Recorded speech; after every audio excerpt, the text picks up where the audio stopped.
Second agenda, sir? Yes, please. And then are there any other copies of the agenda? Thank you. I'll take one too if you got it. Thank you. Memorized. No. All right, way to go. We'll sit right there. This one over here. Don't see the roll. Yeah, no, Kennedy's gonna take roll. Okay. Yes, let's follow along. Okay, so still didn't get a copy. So we're out of agenda.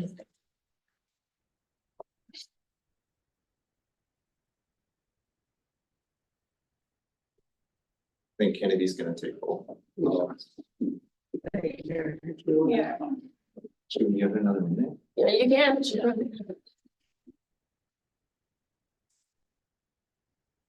Jeffrey not gonna be here. We're expecting Last him. time he Yeah. came a little late. Yeah, Yeah, he did. I think Joe was saying he was gonna give him another minute and then. Way, that way, here you go.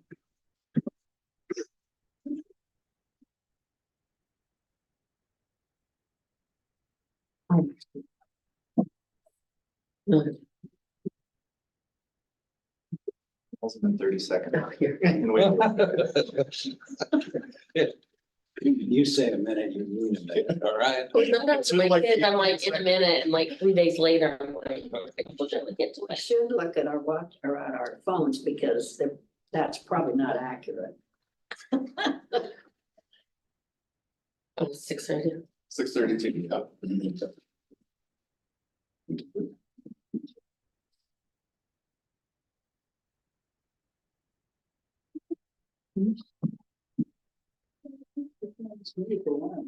Yeah. Yeah.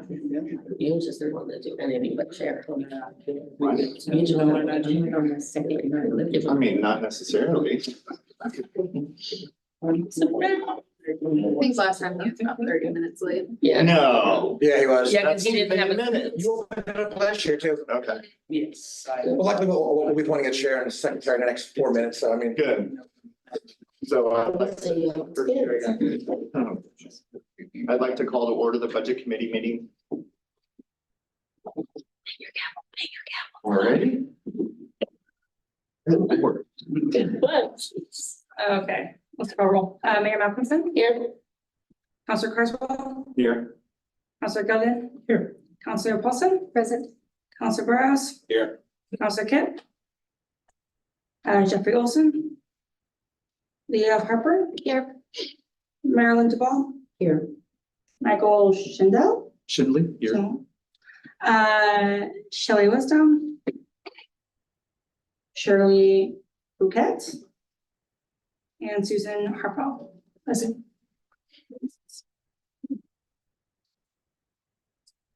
Election of a chair. And secretary. We open for nominations. It's been several years, I feel like. That's it. oh, but if you, Oh. hey, I got a chair for you, buddy. You wanna, Babysitting problems. you're good. You can be, No, I like. Hmm? I like. Sorry. here. You can be Shirley, you want to be Shirley? Sharon Olson, we're on the item number 3, election of chairperson, secretary. That'll not be. Because you knew I'm gonna be. Oh. It would be my pleasure to recommend Ms. Duval as the chair of the budget committee. I'll second that if I can. In support of it, if you are. I like the idea of keeping it somebody that's not a council. Paying you too much attention, and so we know on top of it. So, No, I highly support that, not just because you're not a counselor, I like seeing that it's not a counselor if possible, but I know your dedication and tenure. I didn't mean to put you on the spot. Is that something you're? You did, yeah, oh, you didn't even talk. I did not. It was a surprise. I was sitting here going, what? She's like, well, that's me. Yeah, yes, I accept it. Oh, here, you can have that back. He doesn't like it. Well, I'll make it more formal and I will move to name Mary Lynn Duval as the chairperson of the budget committee. I'll second. That's what you say, all in favor. All in favor? Aye. Aye. So moved. Shouldn't have that. That's instant. Yeah, it is. That's instant. Oh, I didn't. You've got a better ear than me. Okay. The next item on the agenda is approval of the fiscal year 2024 budget committee minutes. Madam Chair, we still need to appoint a secretary. Oh, I'm sorry. Mhm. Thank you for the correction. Are there any nominations for secretary? Who is the secretary now currently? Joe, Ah, Do you want to keep that position? That's that. Makes it easy. I will keep that. I don't mind. So I move to approve Joseph Carswell as secretary. I'll second that. any question? All in favor? Aye. I also Carswell as the secretary. Thank you. And now we'll move to item 4, the approval of the fiscal year 2024 budget committee minutes. April 17, 2023. Just as a housekeeping question on this, given that we've gotten into the habit of the budget committee meeting frequently, is this something that would be in the future able to be approved more closely to the actual meetings? So we're looking at state law and how we market a budget committee meeting that have to be approved at the next budget formulation session next year. I mean, we can always provide them to the council or like the budget committee as part of a work session. Right. But in terms of actually approving, it would actually have to be at the It next, has to wait till the next year. yes. um, Unless we have a special like mid-year one where we have to do something unfortunately or, Then we just have to approve those meetings. yes. but at least it would approve, like, the last one would be the big, those big minutes of that, right before it goes to council. So those are the ones that people like to see compared to a very short, like if we had a short meeting, a follow-up, wrap up after council accepted or didn't accept the budget. Then that's a very short minutes that with very little on them. And clarification, are you suggesting like almost like a third meeting in the cycle simply to basically approve the minutes? Yeah, like even like a Zoom meeting or something, basically just to approve, like wrap up and approve. Well, yeah. You guys, hold on a second. Yeah. So what we did actually a couple cycles ago, as Counselor Carswell as the secretary, he can actually get them sooner, review them for accuracy and approve them. And then it's just more of a formal process at the next budget committee. So as a secretary, he can review them. Because we don't really have them in front of us right now, it's a little difficult. And So not that you can't still change them, But we can get it but moving. he would at least review them himself based on his notes and yeah. And I know Joe had so much time and such stories. You're taking notes, right? So do we need formal action tonight? No, Well, we need to approve we need to. Yeah, these minutes. Okay, that's right. Okay, so I move to approve the fiscal year 2024 budget committee, committee meetings for the April 17th, 2023 meeting, as well as the April 24th, 2023 meeting. A second. All in favor? Aye. Aye. Motion carried. And under 5, the fiscal year 2024-25 budget message and presentation by Brandon Grove, our city administrator. Brandon. Thank you, Madam Chair. Thank you, Budget Committee. Thank you all for being here tonight. So what I'll do is what I did last year, and I think it worked well, is I'll kind of go page by page, fund by fund, and then we can kind of take questions there.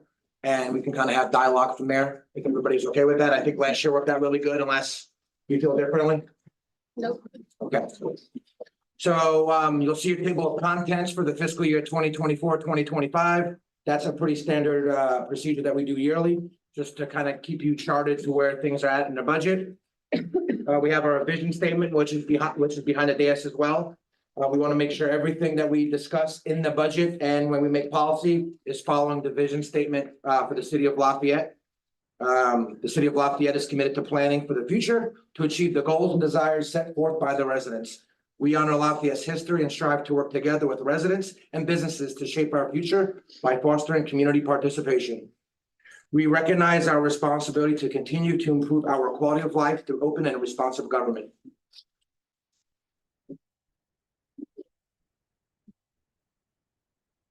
All right, the budget message, I did notice I got to change the form to that on the date of April 15th. So this is kind of a rundown talking about some projects and deliverables and some other items for this fiscal year. This fiscal year, our balanced budget is approximately $17 million. Some of the key points here are this will be addressing the final expenditures of the American Rescue Plan Act, or ARPA, as indicated in our capital improvement plan, our CIP. Some other items here, as discussed last year, the water rate increase of 4% to offset future operational and capital funding concerns. There will be a 2% interest rate increase from McMinnville Water and Light for our service development charge contract. We are requesting an additional payment to the general fund from the water fund from the Highway 18 pump station project to pay off the loan debt 1 year early. Costs for SCADA and improvements to the shared water system with the city of Dayton, including SCADA and well rehab. Looking to increase the base sewer rates by $2.74 a month, which was equal to the 2011 sewer rates that we had before the rate rollback. This will obviously ease any of the projected increases tied to the wastewater facilities plan. If we will need a new water treatment, a wastewater facility, a wastewater plant, or rehab to it to expand it. The continued construction of our 1 million gallon reservoir that was approved by voters in November of 2022. Monies allocated for extensive rehab to Bridge Street. Continued funding to reduce inflow and infiltration to prevent overflows in our sewer system. A $25,000 general fund transfer increase for the fire department vehicle reserve fund. We normally transfer 50 every year, but with the 1999 engine going out of service soon, we are asking for an additional 25,000 in that fund. Upgrades to the community center to enhance the aesthetics while also providing additional features for community use. A new 3-year collective bargaining agreement with LIUNA 487 represented employees. And also the staff reorganization that happened this current fiscal year that reduced projected personnel costs by $49,000 for the upcoming year. So that's just kind of some highlights for this year as we kind of dig into the fund by fund. Quick question, Yes, Mayor. the 25,000 general fund transfer increase, so that's 75,000. Yes, so it's an I just additional. want to make sure I was following correctly. And we'll go over each of these as we go through. here. Oh, okay. Correct. No, I wanted to make sure. So Okay. then I had some questions too. I just wanted to Okay. make sure I didn't need to come out now. Okay, All right. Our org chart, we wanted to clean it up a little bit to reflect the reorg. You'll see, I know last year I missed it, but we had fire and rescue reporting to me, but that was changed to contracted services. And then you also see, we have the new city attorney that reports to mayor and council. And then we did a reorg, Jamie Rhodes, and Kevin's leaving. Jamie Rhodes became the administrative services manager to kind of be that middle layer at City Hall. We also hired Kennedy Richardson, take over some of those duties from Kevin with elections, city recorder, and project management, social media, et cetera. And then the biggest hire was Chad, Public Works Director.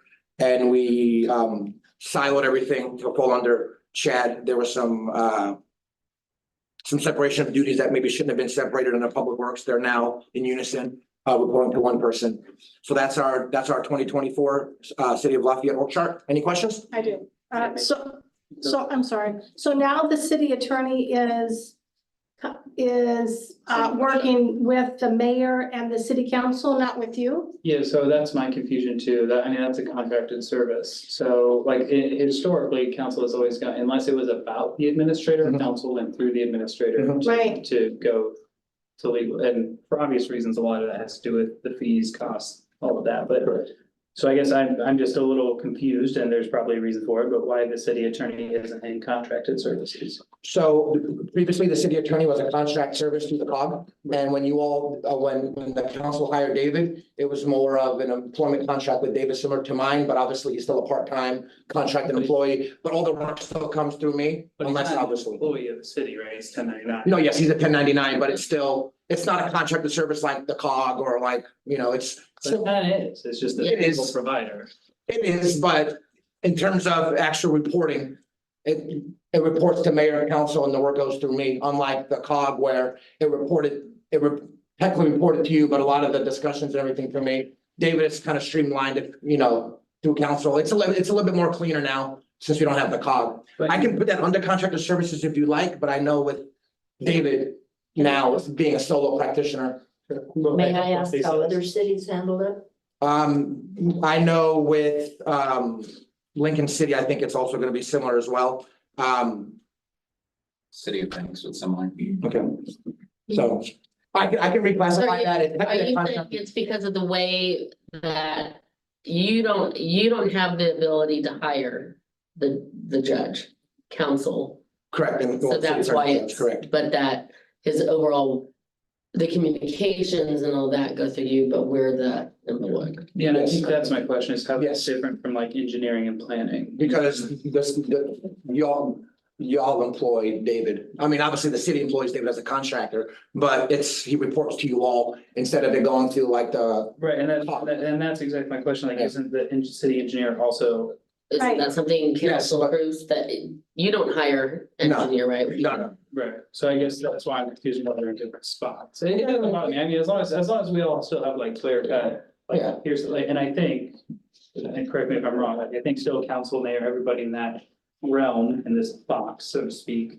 Would still, unless it's about you, would go through you, and Correct. get to David, Correct. it's just in a different spot on the org chart. Yes, and just to I know with some kind of confusion on who's, who oversees what, et cetera. Having that there, it's a specific person and not a firm. So it being a specific person, it was a little cleaner to say, okay, David James Robinson reports to mayor and council as part of the org chart instead of having a contracted service. Like, I think Yeah, well, technically it's somewhere it's stated like the mayor has direct access, but I don't like having, like, I'd rather go through Brandon to make sure that we're not doubling up anyway. You said it was like that with banks. Actually, just to be clear for the Yeah. record, all of the council has access to the city. Yeah, attorney. sorry. Everybody has Yeah. access, but I think the ideal practice is that you go through the city administrator unless it's about this, like if we have questions about his contract, we wouldn't go through him. Mhm, yes. But otherwise, we pretty much. Yes. I can change it if it's cleaner. Two comments, it is better usually if you have awareness because of the reconciliation for budgeting. Mhm. But secondarily, there's an option that may meet multiple questions that I see here. Normally org charts that have, reflect employees, and if they're not employees, you can use a dotted line, which reflects a reporting relationship, but not that they're employees. That's true. Okay. I think my concern is that in the past, I think, it's kind of what you said, like, counselors have gone straight to the city attorney and then, That's not what we've done. no, I know. That's why I was concerned that it looks like you guys can do that, the way it's set up. So I like the way you just said that. It kind of distinguishes it a little bit, and I would say that as long as it's written somewhere where they don't.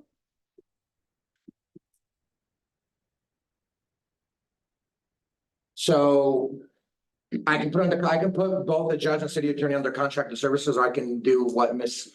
Harper was suggesting with the. I think it makes sense to put them under contracted Mhm. services for a couple of reasons. One, who they are. Right? Yeah. David's not the cog, but we do have a contract with his firm, which I recognize I think he's a solo practitioner. Yes, I think it's just him, but it's still a contract with his firm, whatever legal entity structure he has. And secondly, I think, it may eliminate some concern from citizens having it under contracted services, not above all of these other employees, just because they see it visually. If that makes sense. Mhm. Okay.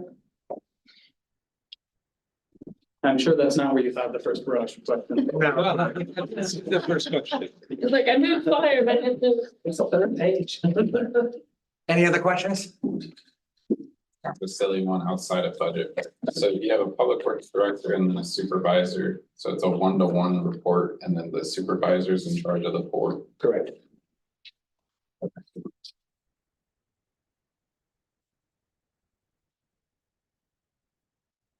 Anything else? Nope, we're good to go. Thank you, Brandon. Thank you. All right, page 6, recommended budget, revenue expenditure summary. This will be everything we'll be talking about, kind of going over, just fun by fun, as a visual snapshot. We'll be kind of getting into it unless anybody has any questions on this summary sheet. All right, the fun stuff, City of Lafayette debt summary. So here we'll have our Dayton loan. That's a 30-year loan. We'll be making payments until my birthday in 2033. I will be almost 30? 33. What does that be? Almost what? 49? Yeah, so fire station bond until June 15th, 2049. General fund loan, we pay $72,000 a year. That's the additional one I'd like to pay an additional year on, so we can get out of that loan 1 year earlier. And then the McMinnville water line intertie right there. The pending rate proposal, which you'll see in yellow, will reflect starting next August's payment, August of 2025. And right now, this is a rough estimate, but I think we feel pretty good that this is what Mac Water and Light is going to approve. So to kind of give some backstory for those who may have not been following along council meetings, we had about a 1.3% interest rate with 2% admin fee on top. And at the first, it's a 10-year contract. At the 5th year, McMinnville Water and Light can say, hey, let's look at the interest. Well, the interest now goes up to about 5.3 with the local government investment pool. So they have the ability to match that. So they did match that. Are we on our 5th year? Yes, will be the 6th year will be next year. So the 5th year we'll be paying in They August. have the ability to match that plus a 2% admin fee. Yes, plus 2% admin fee. So Jeez. the original approach was going to be 7.2. But we're hoping for a 5.2, which would mean no 2% admin fee. Yeah. Myself and Councilor Gilligan and council have been kind of working through that, and hopefully by the next council meeting, we'll have this number firm. But we feel this is the way that it'll be going. I'm So sorry. Is that capped or is that yearly? They have the right to do So that? we were renegotiating that contract. Okay. So as of, in its current stance, Mac Water and Light, it's not even yearly, anytime they want. And they After don't have the to 5th year. increase it down. Wow. I was at the Mac Water and Light meeting where Brandon spoke to them. His rapport with them probably saved us a lot of money because this could be 7.2. He also convinced them, instead of them being able to change it at their whim, I think they're going to approve an amendment where each year it can be adjusted to the LGIP pool, which means when it goes down, we actually get some benefit from it Okay. instead of it being solely at their discretion. So with a hard date. yeah, so with a hard date annually, so Brandon Yeah. did very well handling that and saved us probably tens of thousands of dollars. They can choose to lower it or they have to No, lower it. they have, so it goes either way, if it's up or down. Brandon and I felt good about it just because interest rates are pretty high right now, and over the next 5 years, we should see some dip. Right. So That's under the current. now we have contract. potential benefit as well, instead of just at their discretion. So they review it annually, whatever LGIP pool, yeah. then they match it. Yeah.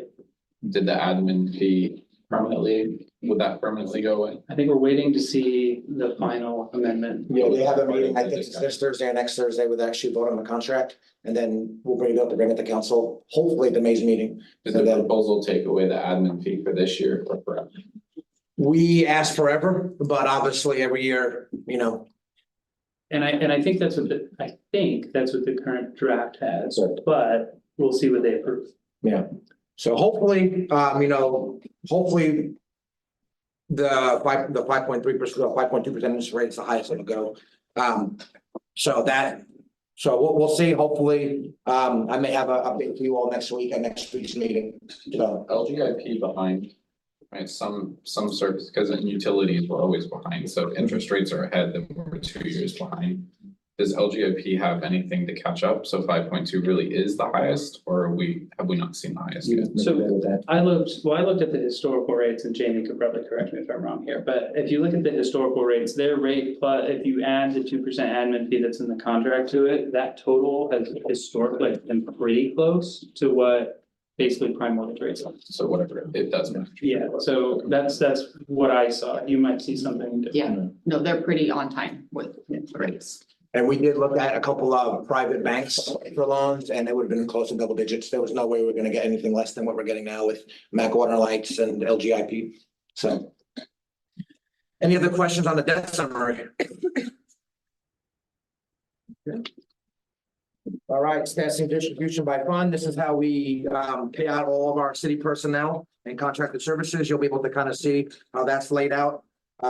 We did some adjustments this year with the assistant city admin dropping off, and then with the city recorder coming on board, and then with the public works director. We also lost our wastewater operator, who was 100% sewer, so there's some flexibility in that. So this will be what our fiscal year staffing distribution fund will look like. I'm confused as to why water is higher than sewer.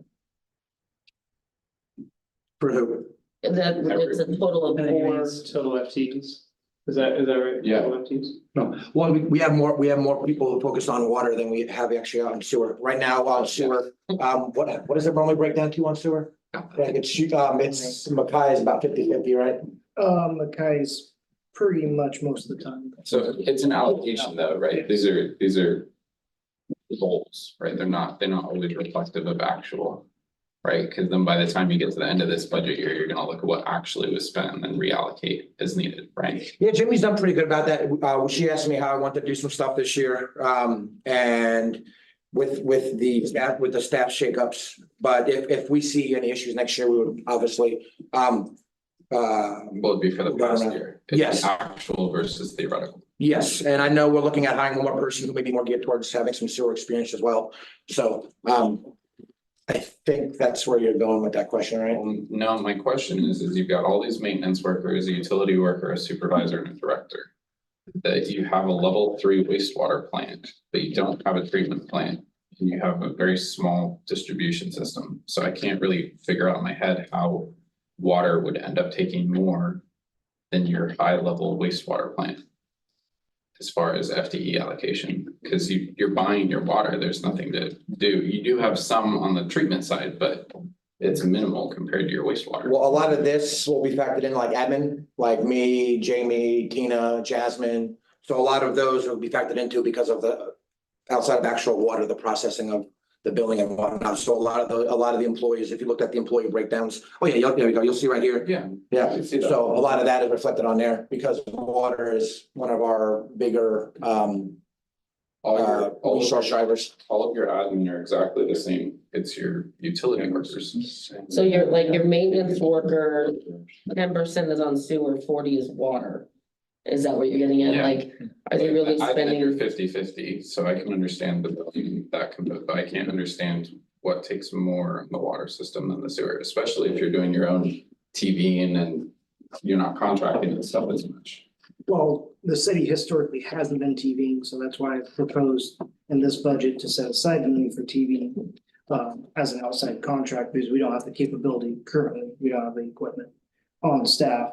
The one of the main reasons is a lot of water leaks and different things.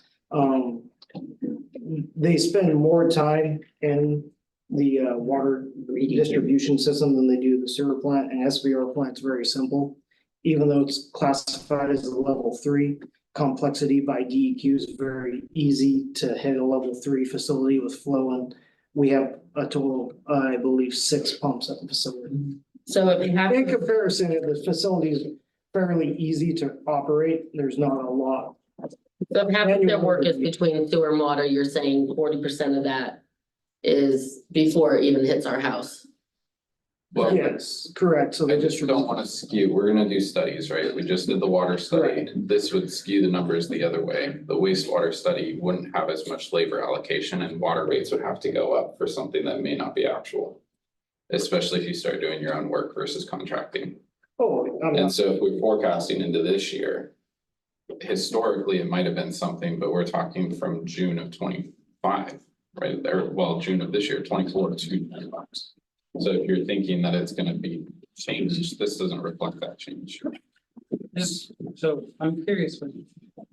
If you, Jeffrey, if you can give me what's the budget implication of your question? This is more to water and sewer rates, because we have the sewer rate study coming up, and we have the water rates, and they're presenting a 4% increase. Right. Labor allocation puts salaries in those departments. Understood. So if they have one more FTE in the water department, that further justifies a 4% increase. And then when we do the sewer study, they're gonna look at your salary allocation, it's gonna be less than what it actually should be. And So then when they get to the end of the budget year, they don't do it off of theoreticals, they actually do it off of actuals. when you say they, you're talking about The city, consultants? the or city. Cities, No, this city. so us. So they will look at the budget and they'll look at Chad's time card, and whatever he actually dedicated time to is how he's gonna get allocated. Okay, So if you have more water leaks, it'll reflect in the water. If you have sewer repairs or you do your own work or whatever it is. Yeah.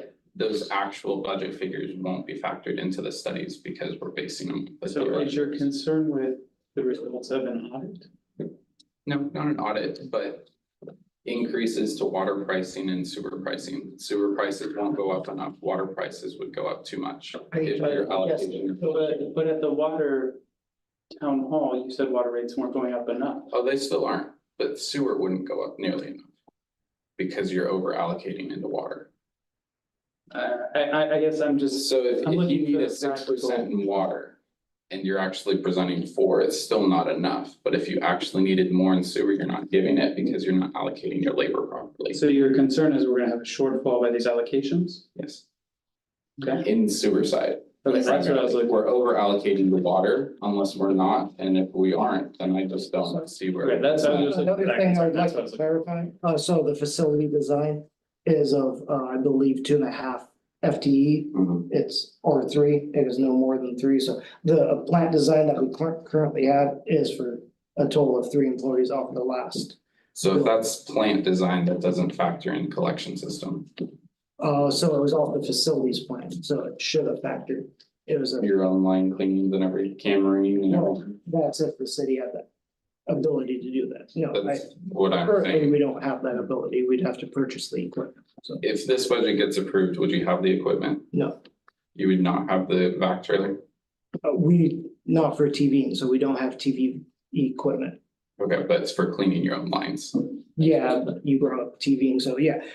Well, no, Something. so we do have the Vector truck currently. We do not have a hydro excavation trailer currently. And that wasn't put into the budget as a hydro excavation for cleaning. So no, currently we don't. I am looking into the truck, assessing it to see how well it could actually function, since it is a Vector truck with hydro excavation and cleaning abilities, but we still would need to purchase cameras. So my question, it's more of a question or a comment, the council, and you guys can take it however, but if you misallocate your FTE, then it really bears actual costs. And from what I've been hearing, that we're actually trying to do more work in the city, in the sewer system in particular, which is the justification for a back trailer. But this doesn't reflect more FTE in the sewer. This says more in the water, which then I should be hearing about more things that we're doing in the water, and that's not what I've been hearing. Been hearing more on the wastewater plant, more in the collection system, TV and camera scope, the whole thing.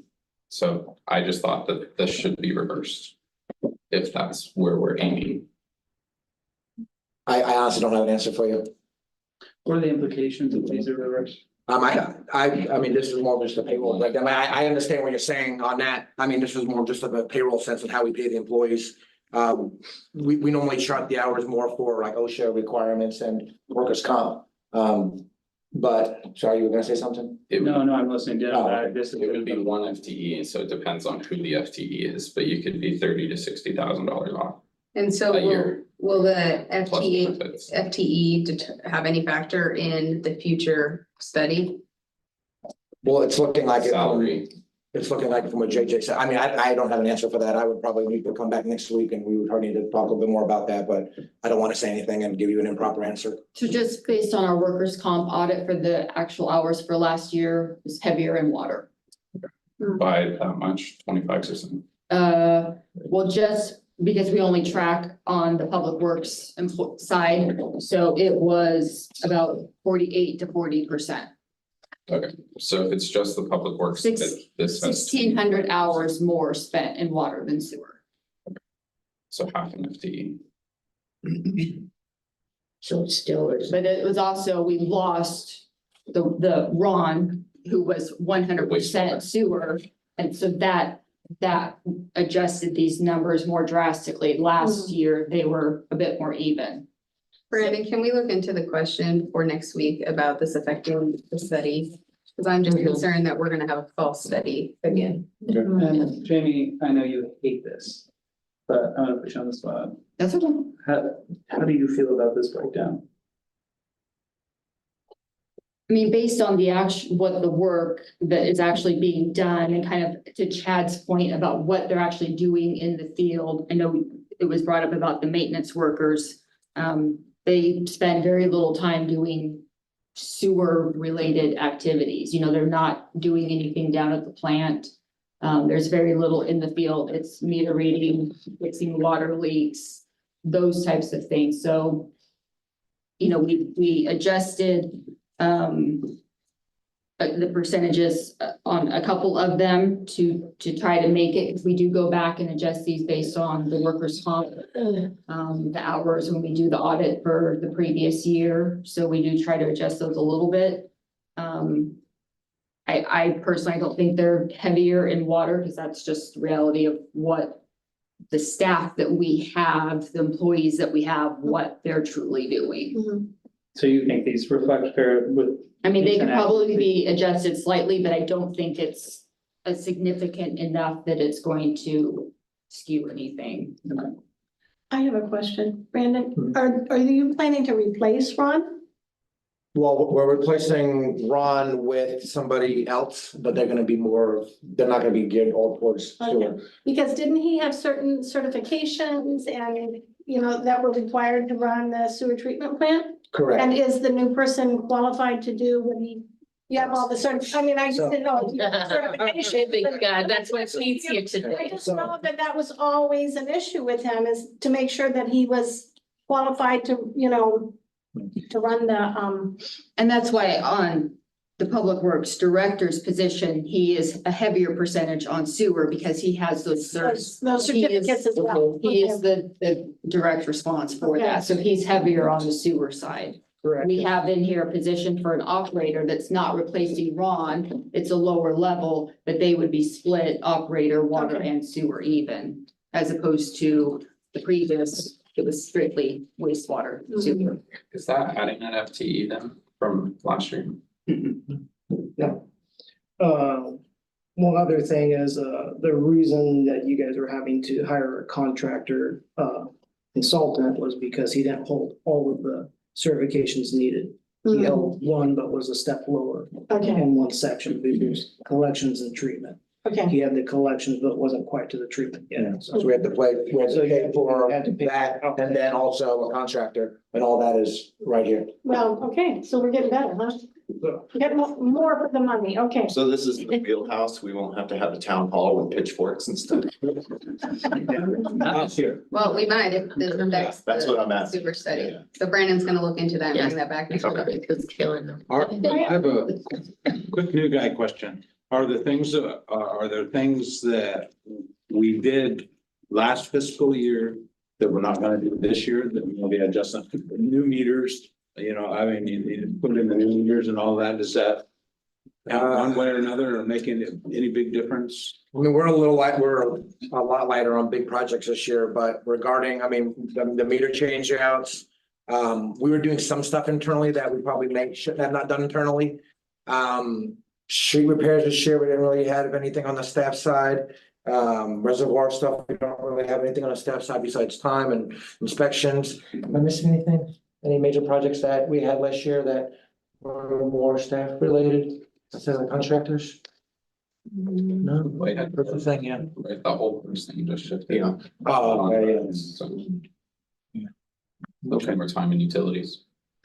And the initial run of the meter installation, switching to we had contracted for that, then Yeah, we're that's right, taking that's that on right. now, so. Then we're not- after I know after the pitchforks and torches, you went back through and double checked and rechecked and, so. And we are currently installing the last 1,000, so that's gonna take some time. We can only do it certain sections of the month. Sure. Because of billing and everything, so.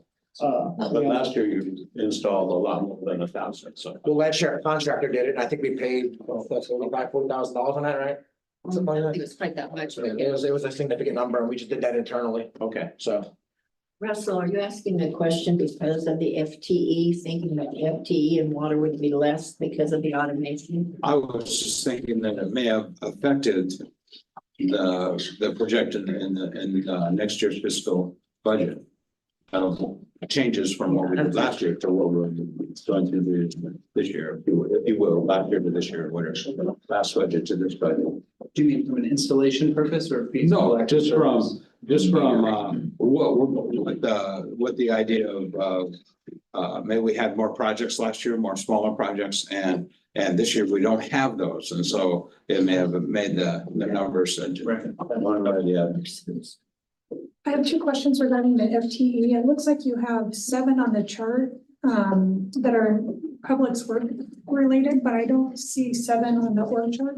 Maybe the operator's missing and That is correct. So we're currently still need to fill the previous wastewater operator position, which we're filling with a different lower position. okay, so we should have We haven't another box here. Correct. We haven't hired any employee yet or working on that currently. Yet. Yeah, if it's just the current status. Mostly Is high. that to maintain cement. Same,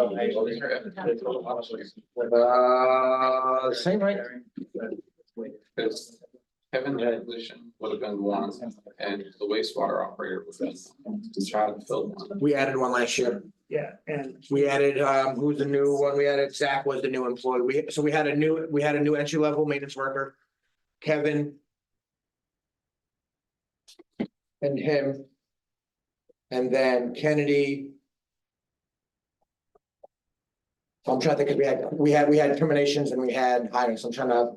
I don't need to, I don't know, it was a couple of, maybe it was a couple of years ago, Preston was like, we need to get to 14 FTE and we're at 12 and a half, so I'm assuming that we grew it.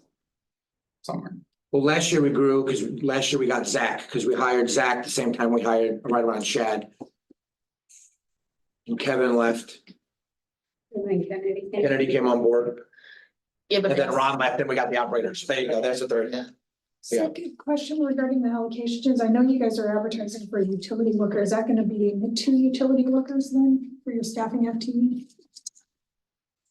No, in the proposed staffing is what we're proposing payout with the full-time employee added in. yeah, But so. you already have a full-time. So, yeah, so I can clarify that. So our current utility one, it has achieved the operator one. He's eligible for that, so we're looking at a possible promotion for him when it comes around in July. So that's how that's allocated. So it's just the utility will be shifted to operator one potentially, so we wanted to budget that. So the role that Mackay currently sits in will become vacant, and that's what you're at. Correct, and that's what we're adding to, so that's what we're hoping to hire for currently. Okay.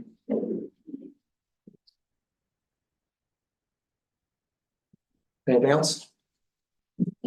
Ready to keep going. Page 9, just accounting policies, changes, transfers.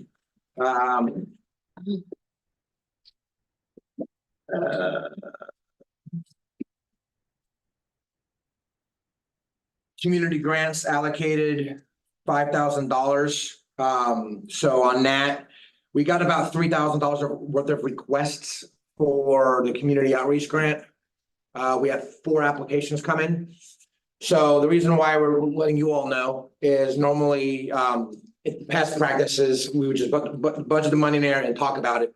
but going back on the resolution when we were talking about the downtown, the downtown committee, we learned in a resolution that every year the community grant dollar amount should at least come to the budget committee for approval. Not approving the applications, but approving the actual funding. It wasn't when we were talking about downtown, that was completely different. It was when we were talking about changing the application. Oh, gotcha. Thank you. I just wanted My to. mistake.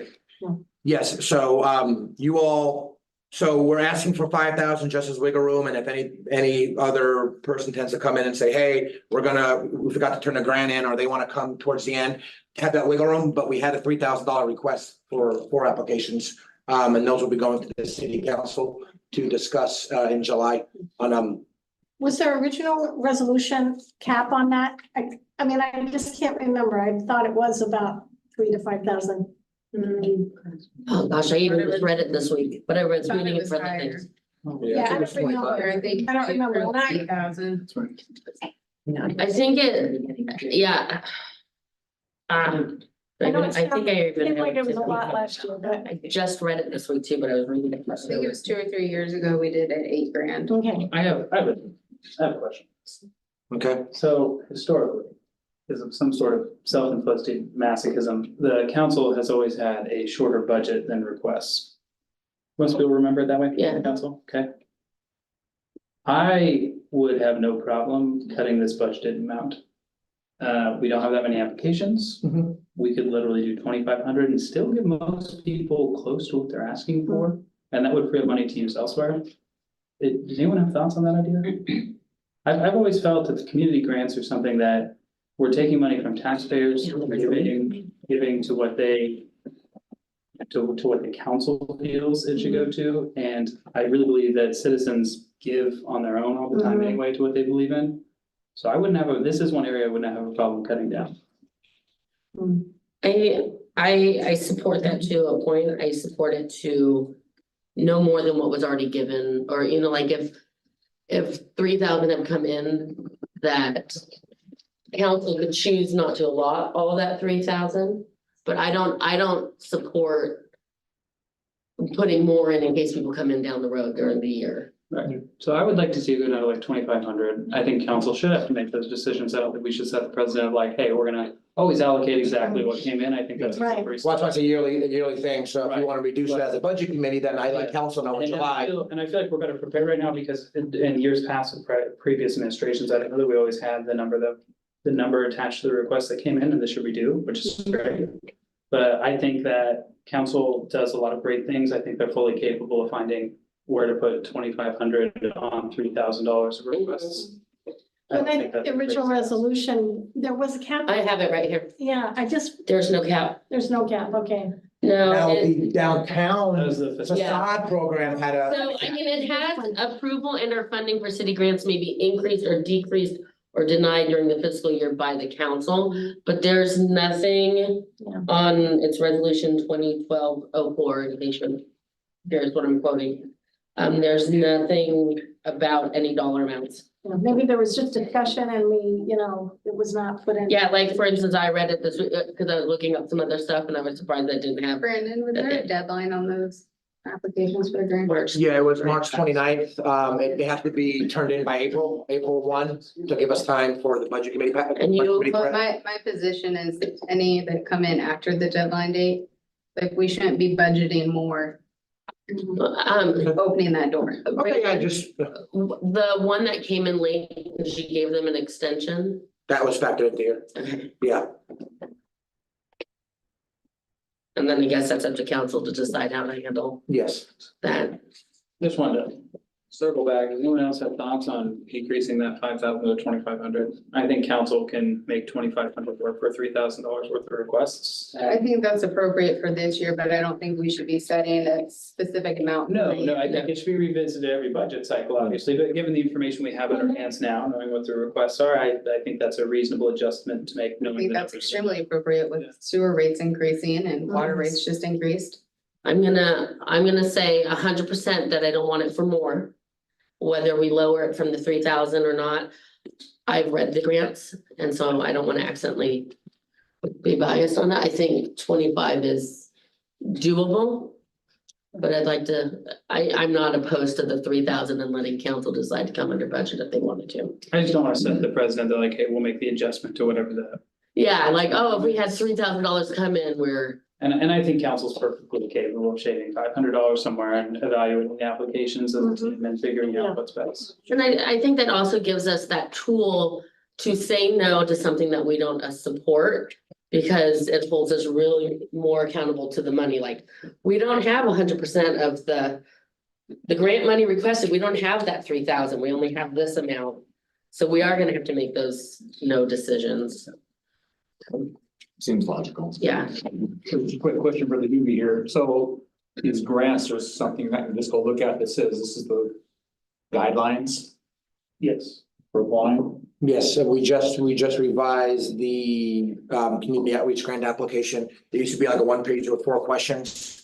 And now there's, It's a company structure, finances. We want to kind of see a little bit more professionalism in the application process. So that just rolled out this year. Yeah, but for a quick one, it's the 4 things was a record of service and impact to the Lafayette community, financial management capabilities to provide services, a statement as to how the funds will be used, and the program or activity is not a city-sponsored community.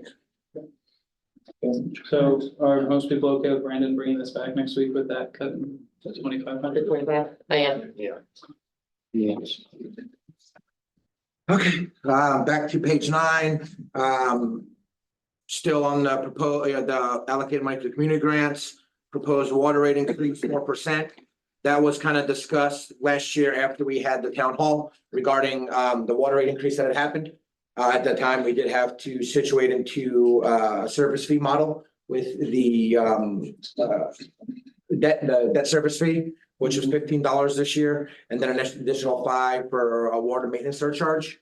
And when discussed that last year, it seemed to be everybody seemed to be pretty on board on bringing back a 4% increase this year to the budget committee.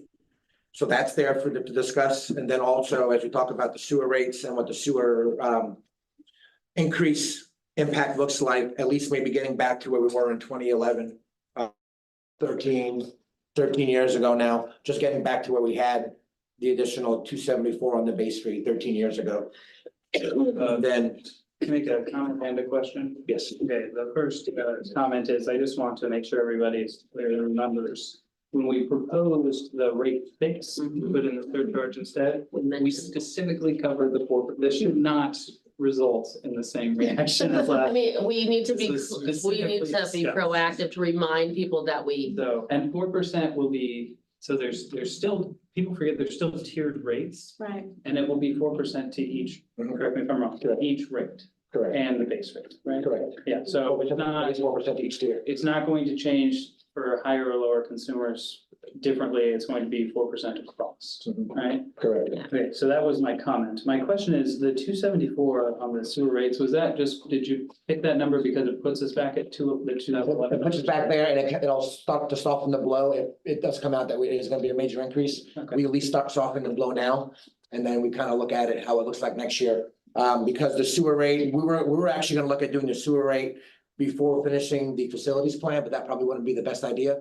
So we slowed down on the sewer rate, because I know we talked about it at council meetings. And after talking to Chad and talking with Gordon, our engineer, it's probably better to have that facilities plan, so we have a more accurate picture on the sewer rate study than getting a sewer rate study before the facilities plan and then saying, hey, guess what we did, guys? We messed up again on the sewer rate study. So the question that might be aimed more towards Jamie, I don't know who's looked at what numbers the most here. And also fully recognizing that people might laugh at the fact that I'm recommending this, given my historical preferences on voting. Are you about to shake the earth there? Maybe. Would it have a significant impact for us financially and to soften the blow later if this was not 274 and say like $3? You know, like if it was higher, which I know is not something I usually ask about. 99. Brandon, We what's raised the, it more, is what's there a the real percentage impact? change? Do we have an idea? I think we mentioned it was like less than 3%, right? I think when we were looking at the percentage of that. Yeah, I guess what's hard for me is I read the proposed water rates as the percentage, Yeah. and then the sewer rates. 74, because I'm all about whole numbers.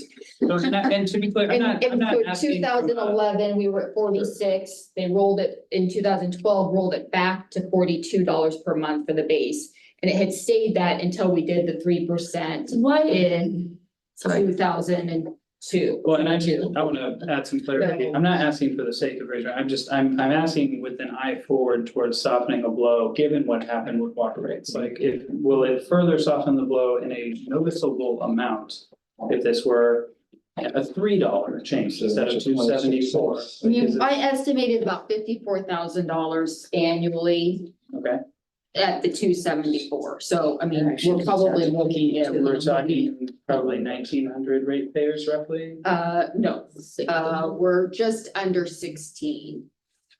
Okay, so we're talking, if we So, added and with the 25 cents, building- we're talking about $400 a month, we're not talking. Yeah, $411. Okay, Can somebody just explain, I feel like I should know this, we keep talking about we rolled it back, why did it roll back? Cost savings for the. So years and years Give me a ago, short answer. the city council had implemented an automatic inflationary rate increase to both water and sewer. So it was a flat dollar amount each year that it automatically increased. And then there were a few occasions that depending on the projects and infrastructure needs, there's a couple years that they shifted from water to sewer and sewer to water, and it went kind of back and forth. In 2010, the council eliminated the automatic escalators, so they repealed those resolutions, took that away, and they wanted to just do it year by year, determine anything. And it was kind of in conjunction with that, there was water stuff that was going on, so in conjunction with taking away the automatic, they basically increased water, decreased sewer. Okay, I was just, and as I do the math in my head here. $411, 12 months, we're talking about $5,000 a year, if you added 25 cents to this. But that's, I mean, what, 0.3% compared to standard rates?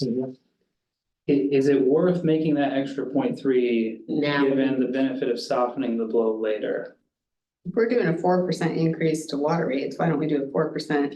That's kind of my thought, Yeah. because we're talking about roughly 3% right now. Would it really kill anybody to go to $2.99 a month instead of $2.74 if it's gonna soften that blow later? As long as we don't have the same issue that happened on September 13th, 2023. You have that date really well. Yes, I had to mention it in my back. sorry, my heart just skipped me. Cause that makes 8% total. So, but that's my point. If we have the extra 25 cents now, then when something new has to be implemented, it's 25 cents less that has to be implemented. But if this is Not about quite. 3%, No, 4% is not gonna be significantly higher. Yeah, because it only gives you a little over 57,000. But if that's, yeah, so if that's 3% at 274, then 4%, we're talking 365, right? Something like that. So it's not quite $1 more. I think this is ridiculous how long we're having this conversation over $1, but we're having it. it shows you go both directions. So with, $1 a month. 4% would probably be cleaner, just, communicating, hey, we're doing 4%, because you say 4% here, Yeah. and then 274 on this. We're gonna get a Why whole other water issue so much with more when I than communicate sewer? with the sewer rate increase. And We're gonna have different people taking different angles, I, 4% across the it board. shows up on the same bill, That's my- right? So Yes. 4% Yeah. makes sense. I CPI is promise you 3.5, this. It's not that crazy. That when you do that rate study, they're gonna say that's not enough anyway. Sure, and that's. Yeah, That's and my that's the point. That's my point. Well, the thing is, then then you have to decide what it is gonna be the right amount, because otherwise you're gonna have another. Yeah, absolutely, absolutely. Yeah. I don't think anyone's arguing that. I think we're saying if we can add a little more right now before. that way to the it's extent that not, there's less of an increase at that point. and that way, when that rate study comes out, we don't even hear, well, you guys weren't raising it enough to begin with, and that's your fault for all of a sudden, but. Yeah. I mean, still. But yeah, I'm in support of the 4%. I think that just makes that simple. It's gonna help lessen the blow, And and inflation sucks. I'm oddly in favor of this. And I think it justifies the 4% for water. No, we had already projected that that's. Italicized in the minutes, Somebody put a plaque somewhere. Yeah. So are we in agreement for next week? 4% on both water and sewer. I have a question. On the water, we have different tiers. Are we putting 4% on each tier? Because if you tell me my water rate's gonna go up 4% and I pay $100, I'm looking to pay $104, but I am gonna pay 4% on each tier and it's gonna come out a lot more than, When I presented the surcharge structure at that meeting, yes. I was very clear that it would apply equally against the tiers. I understand that, but when we bring out your water rate's gonna go up by 4%. People just You think should there's- tell them Presented the- 4% each tier because. Yeah, cause someone's gonna take their total. Somebody's gonna say. Have a table reflecting. the Well, that's whole why. tier. Exactly. Say the rate. extremely clear. Percent, not your bill increase. Right. Yeah. You gotta be extremely clear. That was one of the confusions last year, that people said, you said it was gonna go up by this much, and when I got my bill. And that was the 3 tiers added on. That's a And that's great, what, then we Okay. need to clarify too, is I think, because the sewer has tiers also. That's So what I you was want, saying. you want it 4% on the What are we base. talking and then about here? you We're want talking it- about just base here? Yeah, so this is just on the base because. On the house. Don't, yeah, I don't want to get into the sewer The calculation, but majority of sewer people are at the base rate, it's, Yeah. except for businesses, I'm assuming.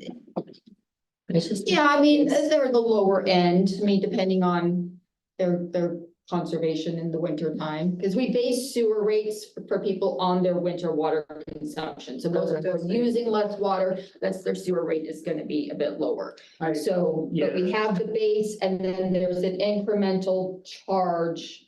I think you take the ones where you can get them, right? If we can do 4% on the base, it's more than we're projecting. Should soften the blow to what amount, I don't know, until we have the study, right? But it should soften the blow in some capacity. So we want just 4% That's, on the that's my base. feeling, but Okay. I don't know what everybody else is. And I think that that's fine. I just want to make sure that that was completely clear going Yeah. forward. So, okay. I would only be, Well, but it's not gonna impact, the tier for sewer is much different than water, it doesn't Yeah. impact nearly the amount of people. my The thought is people keep it's it, gonna impact are businesses or higher users. Well, it doesn't, but that's the thing, businesses are not people I want to impact because we struggle enough with keeping Right. businesses around right now. Like, there's literally businesses who come to City Hall asking for So extensions 4% on the tier, we're talking about three cents for each, and Yeah, so exactly. each unit, which is 33 cubic feet of water, would be three. and then Yeah. you keep it the same as the water. I I think it just think- needs to be consistent across the board. I think how we raise the rates needs to, yeah, so if we're raising it 4% on each tier. And there's a tier system for the base rate for sewer, that we should be raising it. So I think we're in half agreement here, right? Okay. Because I agree with part of that, except for that we're in different spots with our water and sewer right now. Uh-huh. The water, we've already come across, hey, we have to make this a big Yes. investment. We did the rate study, now we threw it out the window, but we did the rate study. I think the consistent rates across, I think we should wait until we have a rate study back. When we adopt that, same thing with the water. We said, we're going to do this, but we are expecting 4% increases every year across the board. Yeah, I totally agree in terms of like the long term, like that's how it should be. I'm just also piggybacking off, however we do it, we have to make it as simple for the human to compute as possible. But like for me, when I get my bill, my sewer, I only have that one amount. So I'm not gonna really realize The base fee. the base, yeah, but I don't have the tiers printed out. What percentage do you So- think of these are paying past the base rate? What percentage, rough, like ballpark? Obviously, you don't know this off the top of your head, but if you had to ballpark it. I can get it to you. I have it in a spreadsheet. I think you wouldn't ballpark it. Okay. Here's the problem. I would say. We just did them, I think. Probably between a quarter and a third, On the base rate. or close to with it, yeah, within. And citizens are gonna be confused if they see on the water, base rate 4%, tier across the board 4%, I and think, then sewer just base rate. Yeah, I It's think- just consistent well, in I both. think what I'm doing in my head here is based on the math. You said roughly $54,000 by the base rate proposed here. So I'm just doing the math in my head. If we had an extra percent, I can do that math in my head once we go past the base rate. So I don't have a necessarily very strong objections to it. It's just the math computes in my head better, so. And I mean, I can get my head around either way. I know how I feel because I'm, the one that I do field a lot of questions. But my black and white that I do like that we're changing is 4%, not this 4% and then a dollar amount. That doesn't, and that's partly what happened this past year, is when you start playing with percentages and then dollars amounts, people transpose them, and then they're like, you said it was gonna be 2.74%. No, that was $2.74, So when we're talking, it needs to either be percentages or dollar amounts, not. See, I think people are looking, they thought they were gonna have a raise of $17, and then it came out and it was like $80. 17%. Yeah, but there was an issue with the study and the pipe sizes and all that. Yeah. It's very different, but we were very clear with the citizens that there was also going to be an increase in the sewer rates. There was also gonna be a future study done. We have not done increases since 2022. And our communication is gonna be so much better. Well, and it's already been, it's already been communicated, Yeah. I'll continue, but that's where I'm saying it's gonna be more simple for the layperson to understand.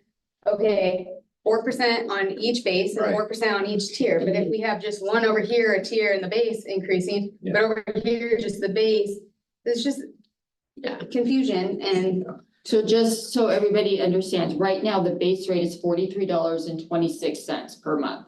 A 4% increase would bump that to $44.99. So it would have 4% would actually be less than what we're proposing. I thought you told me this was 3%.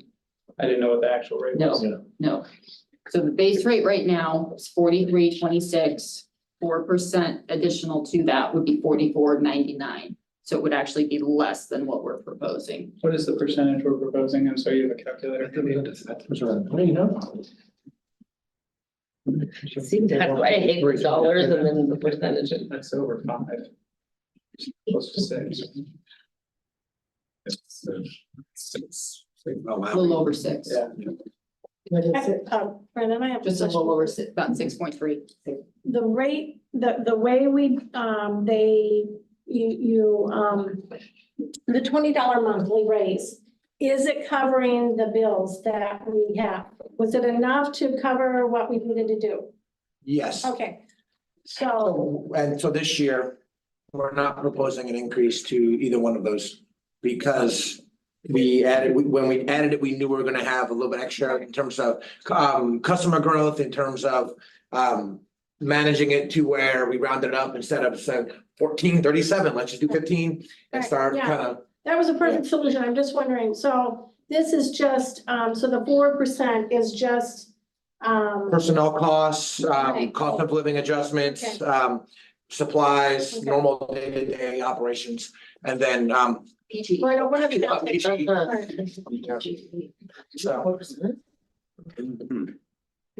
I still stand by the 4%. But that's less than what we projected here. It's gonna be 5%. So the $2.74 is more than 4%. I'm just kidding. It's still Yeah, I think they agree. Yeah, I'm just making sure I'm saying. If you did 6% instead of 6.3, did it on the tiers, you'd probably come up to similar, as what you're presenting, 2.7. So what if we did the 6.3 that you're talking about, Don't do but that. we applied it to more than just the base rate? And applied it to the tiers as well. I think it would be negligible how many people would notice even, not that I'm trying to hide it, but I mean, people would hardly notice that kind of increase, they'd hardly feel it, but it might give us a little bit more to soften the blow when the sewer rate study comes out. I think you'd be better off just, doing $4 than you would, doing 6%. I don't know. Well, we close to 10, almost 8.5, 9% increase. I guess it wasn't super clear. I'm proposing similar to what you're saying. Yeah, I think, just I'm saying piggybacking up 6% here. as so, a yeah. flat percentage. Yeah. And by having 6% on the tiered, you're It'll make up gonna that come up to 274 or a little bit more. So it's basically the same proposal, but it's in percentage format. Yeah, I'm just trying to Across build a little better cushion for when that rate study comes out, so we can That's soften the blow a little But that's more. what that's. I think it saying. will. Well, yeah, I just didn't know if the 6% and says 6.3. It's gonna be pretty similar to what this is, but on the tiered rate, your higher users are gonna help fund so then you'll have a lower hit. Because tiered wasn't factored in before, so it's still an increase. I think I would be. What is it, 274? I think to avoid a lot of complication, I would just feel good if we just made that a $3 base fee raise. It'll give us a little extra cushion to soften the blow when the sewer rate comes out. We don't have to worry about method, because if we start messing with the tiers and the sewer rate study comes up and just blows up the tiers entirely, we don't have to restructure all that. But I don't understand on the tiers though, because the tiers they're gonna look at and they're gonna say they're either not high enough or they're gonna change the tier stuff is, right? I think there's just some people here who have a little bit of shyness on consultant tier structure based on what happened a year ago. For sure, but even if you raise the 6% on the base fee and the tier, it's gonna bring the overall revenue up, even if you change how you bill later. Yeah, I'd be more, I think, open to just a base fee raise. I also don't love the idea of like, we kind of had to really massage in the 4% water raise, so 6% just doesn't look good compared to 4%. So I'd rather just do a flat base fee increase, I think, just for public facing propriety purposes. Well, it's just kind of why I suggested the 274, because then it's a flat dollar amount that they see on their bill, at least for Right. people with the base. Exactly. And the difference between the water and the sewer, your water tiers are incremental. So the more you use, the higher that tier is. So your first, it's $1.80, and then if you use more than that, the tier is, $2, and then it's $2. Sewer is not structured that way. Sewer, it's $1.24. As a flat amount for each 33 cubic feet of water used. Right. So yes, if you use more water, you're paying a higher sewer rate, but it's not structured like the water where it's a high, correct, correct. Yeah, I think I'd be most comfortable with just the increase to the base rate. Now, what that increase is, that's something folks can decide, but it's fine if we just want to do the 274. Trust me, I'm the last person to suggest higher increases here, as many of you know, but I'm just trying to prepare for what is to come with the sewer rate study and give ourselves the ability to soften the blow down the road. Yeah, such a shock. So if we did a flat 3% off the base and explained it as we have not conducted the sewer rate study yet. Just remember, 3% is gonna be Oh, yeah. less than. No, it's at sorry, I meant $3. Yeah, that's what I mean. We just do the $3. I don't think it's gonna raise pitchforks and this. But I do think it gives, I know it's 26 cents, you're talking about 600 each, 400, you're talking about $5,000 a year. But it's still $5,000 a year less we have to add on once the sewer rate study. Because originally we would have been already doing the sewer, the original calendar had that we'd already be in the midst of the sewer rate study. It would have started on Right? October. Correct. So this is us coming back saying, hey, we hear you that there was no confidence and we didn't have confidence in the company we used last time, so we paused it. And we haven't gotten it, so which put the starting point out farther, but we do need to acknowledge that we're keeping up with. Yeah, and I don't So think, there's a flat amount. a $3 base increase is something you're really gonna have to explain away. A lot of people No. know utilities are getting more expensive, given what's happening with PG. and- Well, and it's just enough to say we're not being negligent in terms of ignoring that we should have been raising it this whole time. But not enough that people question that we're doing it on a whim without the study. I agree. So I thoughts on agree, that? what happened last year with, when you proposed the simple dollar amount, people really accepted that very easily. And well, people want to know what it's actually, they don't wanna have to pull out a calculator and try to. Exactly. Right. And if we have it written out on paper, the tiers and the percentages, then, they can figure out what their individual bill will be. Yes. So people feel okay about a $3 increase on the base rate. Yes.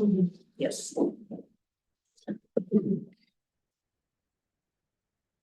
Okay, so we'll move forward. The staff will work in, we'll keep the 4% each tier on the water rate, so 4% on the base fee, 4% stacked on the tier model, and then $3 just for the sewer base rate is what we're coming back with next week. Okay. Then you have your chargebacks to the general fund when it comes to audit, insurance, copier, phone app, council training, et cetera. Speaking of phone app, while we're here on the agenda. I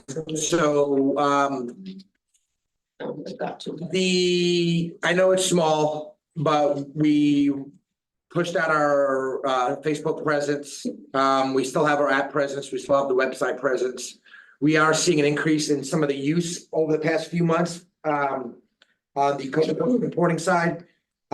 So the next 6 or 7 months, we're gonna evaluate that phone app. I don't like getting rid of it because then it takes the people who don't have a Facebook away. But then it's also, it's gonna be damn if you don't. Somebody's gonna be upset they're not getting enough information. So I'm really gonna take a look at that. It's only $6,000, but if it's $6,000 that I feel can be used something else, we can use that to something else. And then kind of go from there. We should keep that. I'm sorry? I think we should keep that. I think so too. We have 3 different mediums and obviously the website gets the most hits. We're engaging with the Facebook, we're getting some push there, but it seems like the phone app still has more downloads than our Facebook page. Well, and Facebook Yeah. just started. Yeah, so it just started, so we'll kind of see how this goes. Yeah, I wouldn't necessarily compare the phone app to the Facebook. It would be what would they do on that? Can they do everything on the website that they can do on the app? Yeah, is that app mobile friendly? Sorry, Oh yeah, the app is mobile friendly. I meant our website, sorry. It is, when you get to some of the, search features, it hurts a little bit. Okay. When it comes like council and like documents. I don't know what the exterior looks like for like to go pay for PSN. Yeah. But I haven't had much issues on that. It's just embedding and educating, use this. I like the app and like the website because of the complaint feature, or if you need to send something to city staff. It's easy. Yeah, it's easy there and it's, It's way easier to pay your water bill and everything. On the app. Yeah. Exactly. yeah, because Facebook is just a one-way communication tool. Yes. Just to say, here's what's going on. And the reason why I know we're going inside baseball a little bit, but when it comes to record retention, when you start allowing comments, start doing this, it's a longer record retention process. We do one-way communication, everybody gets the same thing. We're not having a staff person sitting there and monitor. And it says on the Facebook page, if you got any issues, go to the website, call us, or go to the app. And your staff Yeah. person that monitors it doesn't have all the answers Yeah. of the questions that come in are. So. Just a note, it doesn't have to be actual, but I would like to see what the percentages were for 2024 payroll distribution, because I like actual numbers over the theoretical. So whatever we actually paid out last June on the percentages, to look at using that number for your expenditures. Just to see what they are, how different they are, not saying necessarily to adopt it.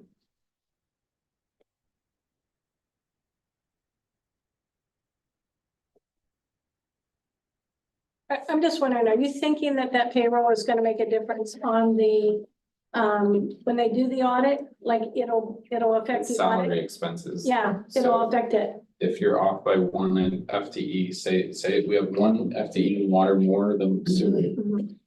and it should be switched. Yeah. I'm not saying it should, but if it should, then that's a full person's salary plus a full person's benefits, which could be $30,000 to $100,000. Could they be fined or could they lose money or could they? No, it just when they calculate how much they need to recoup from the rates. Okay. It'll affect because the salaries are higher. So if the salaries aren't there, Mhm. and my concern is that we're doing theoreticals now for next year without looking back on the actuals. So all the stuff that they're proposing to do, if they actually do it, it Mhm. might change. And the salary study's coming up, so they're gonna base that off of a 10-year forecast, a 5-year forecast. Mhm. So if we don't use actuals today, it's gonna skew the numbers by 5 years at 100,000, that starts to make a big difference. That's all. This one is silly, this one's like just the percent, I think we should use the previous year's percent for the expenditures, because like I said, those percents will change to actual at the end of the budget year. So instead of using the future budget, I would use the old budget if you're gonna do cost allocations. But I'm not necessarily proposing that, I'm just curious how different they are.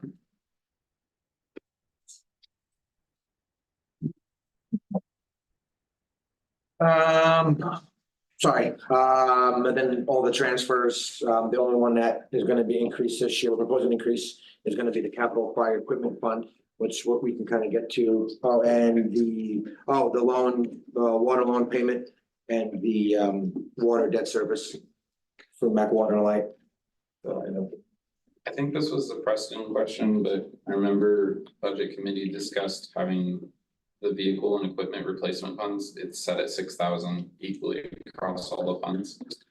But not all the funds have equal equipment to replace, right? They're contributing to this fund equally. And I think Preston or somebody at some point, they were actually gonna look at the cost to replace and see where life was and see how much we needed to fund the replacement. Rather than getting these random ones like the fire equipment funds, where you just have one year. Was it last year? Yeah, it was last year. Yeah, So I don't see really that we made progress there. I see the same thing. We need to pull equal money from all the funds except for fire, which is gonna have this big change. So can we actually do the research to see how close our vehicles are and how much money we really should be allocating? I thought they have that.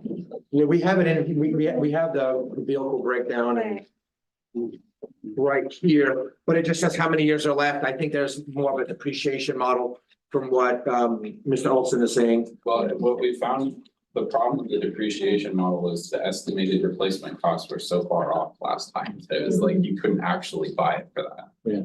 So I guess it's the same. We were concern trying to I raised last time. minimize the hit when that year comes by projecting out into the future. But it's also how this study that you're gonna do is gonna be the same thing. How much money are you saving for equipment replacement? If you're wrong, then you're not saving enough money. You didn't raise your rates enough.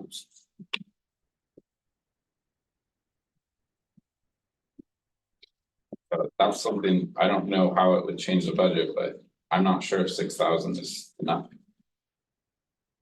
Clearly wasn't enough for the fire. Based on the figures we discussed last year, it was not gonna, I it didn't would not be think so. enough. Didn't we take it up to 6,000? I'm pretty sure we did. We Yeah. took it up. Yeah. I don't. It was, yeah, because it was 3,000, we went from Was it 3 to 3? Yeah, we talked last year that it was gonna significantly need to go up because of the hit that we're taking once the equipment was due to be replaced. And I think we should probably continue to have these numbers. I think most people agree on that. I think it's also gotta be gradual because we don't have a large budget for municipalities. The other thing I'll just add, I think it's good to try to project those costs. We also know that nobody in here can project those markets and what they're gonna look like in 10 years, but we should try to project. Well, we can even just come to what actual is, right? Compare what our depreciation schedule says it's worth versus what it's actually worth. Because I think that those are skewed. So I know we can't predict another COVID or inflation hit or anything like that, but you can at least prepare for it and you can make assumptions like 4% a year or something like that. But I don't think these numbers actually get updated. So then when you look back on it 5 years later, And I don't know, can't do that. I don't know what kind of accounting principles we use either. If we're allowed to go off of depreciation schedule based off. We, real we value. don't, since we operate on a modified cash, we don't do any kind of true depreciation That would be- for our, I guess So- that's where this was kind of coming from, was it's almost like a depreciation schedule, right? We're just using and product. and this has kind of been more as informational purposes for you guys as a guide to, you know, see, this is kind of the equipment that we have and where we may need to be going, but in our actual financial statement, we don't do any actual depreciation on equipment. Brandon, didn't we have 2 years between another large piece of equipment needing to be replaced after the replacement we did last year with the fire truck? Yeah, the only thing we're probably gonna be coming up here is gonna be the 99 engine, which the estimated costs. And chief confirmed probably between about $500,000 and 600 something thousand. And right now with that, will put us in, give me 1 second. Get the fire, sorry.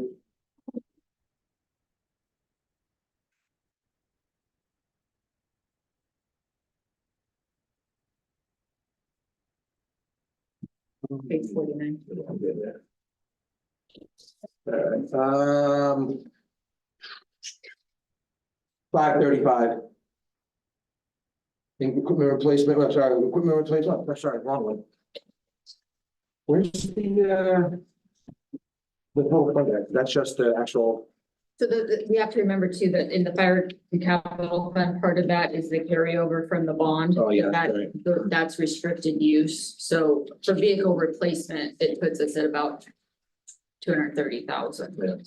Which Diddly is- something. And that's what we were talking about last year. Isn't that was- what you need for, is that just fire? That's total. That's just fire. So So that's fire- only half of what that engine cost is. Well, that's the engine cost, but then you've got this F-350 too that has no life left on it. Right? That's the one we just, no, oh. You have a 1959 engine two. But I thought with what we replaced. Yes, this because year, that that F-350, avoids that needing to be replaced with my the understanding. 2023 one that we just bought replaces that 1999, right? Or have we not declared that as surplus yet? That has not been declared a surplus yet. Because the 2023 is not quite ready. But in theory, it has been replaced. Yes, correct. Yeah, it's just Yeah, that not, was from. yeah, so there's zero life left on that, but it's still being used as they get this new one ready. And when that's surplus, we would then put that into the fund, kind of like we're doing with the surplus items for the public works. Mhm. You know, the few $1,000s that we can get, we're gonna put back into it. So those three vehicles have been declared surplus, so they're not driving them or anything right now, right? They're not being joined up, no. Okay, because I saw the gray one recently. Yeah, we were emptying the fuel. So, project.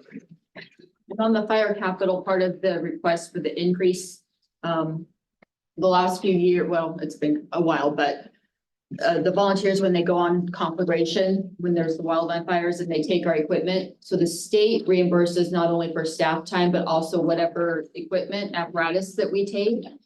And so that money comes into the general fund, but we've never truly done any additional increases to replace some of that, other than that $50,000 transfer that we had been just kind of doing status quo each year.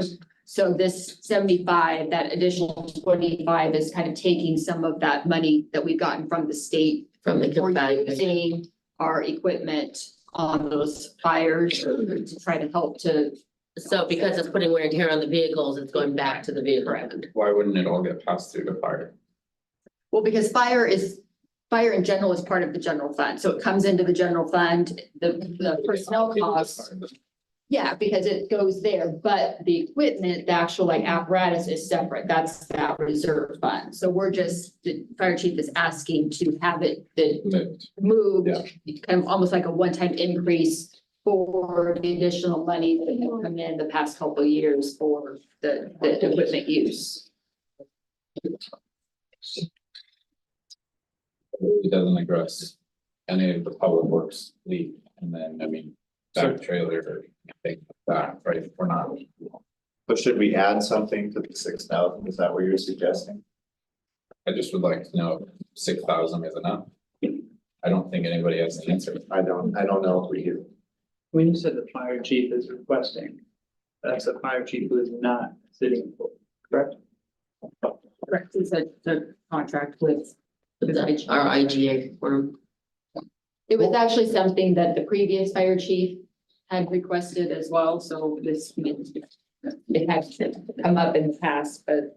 I do just have. I was concerns. confused about that because I thought what we did this year addressed the issue for fire trucks. But now it sounds like it did not.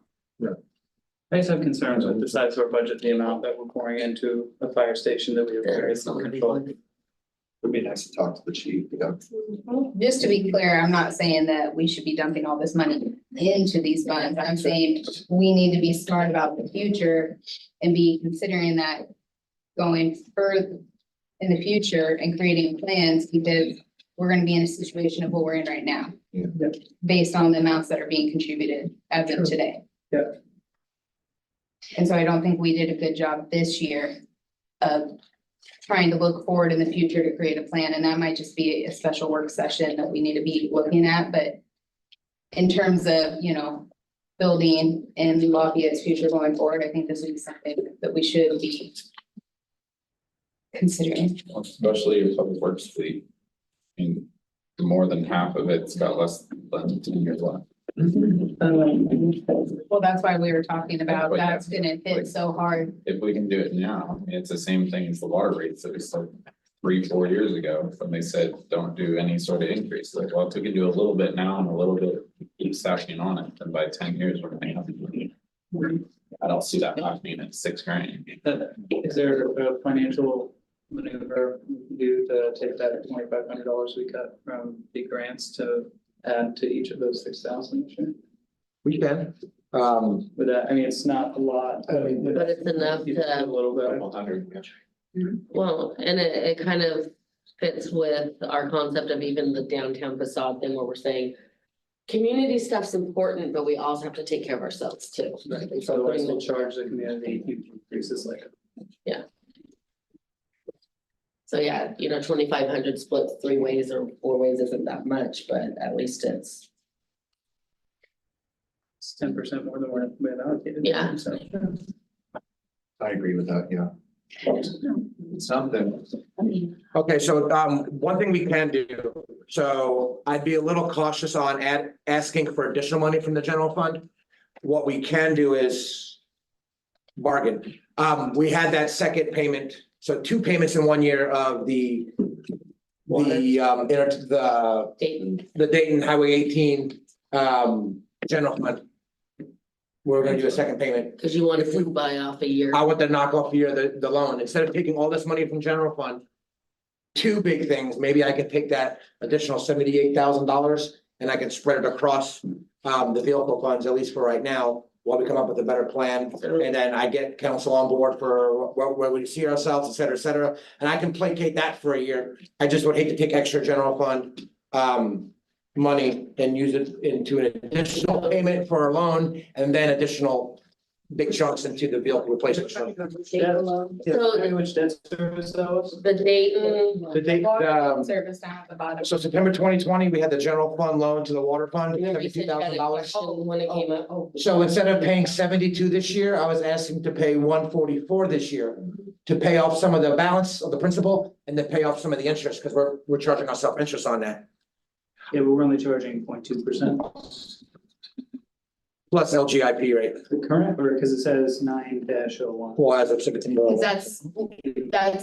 that's the date we use for the Right, intro. do When we I know, do do we know what the that rate was?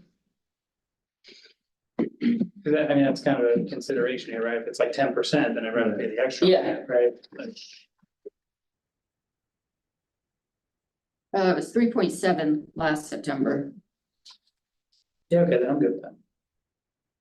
Okay, so we're talking about that third bullet point on your intro letter, If we're talking the about additional a payment to the general fund. If we're talking about a sub 4% rate, then I don't feel urgency to make a double payment on it, just given I don't either. working conditions. Yeah. I mean, we could get that double payment paid it off and we could say, hey, we paid it off a year That was early. last year. I mean, just remember the LGIP has been Oh, so trending. it's adjustable. It's what the LGIP is. September 1. That gives me a bigger concern. Yes, Oh, LGIP is not small. no. This is 1999 engine number 2 that has an estimated 1 year left. Is the proposal this year for that engine to be replaced as part of this budget? No, so Chief and I are working with a firm out of New York that I actually had some success with in a previous employer, AFG, to work on an AFG grant to hopefully get some matching funds for the engine to be replaced. Okay, so a rough estimate where we think we'll owe we'll need 233,000, not the full 550,000, If we're able to get the grant, if we're able to. yes. And you'll know that before it comes to, like, The next budget. you have Plan B for that, well, 550 if we don't get the grant. No, and that's why last year Jay Yeah. and I were at. Sorry, Had to be it's- addressed. Other places have burned that bridge to in my mind of, well, we're getting a grant. Okay, well, but what happens if we don't get the grant? Grants are not guaranteed.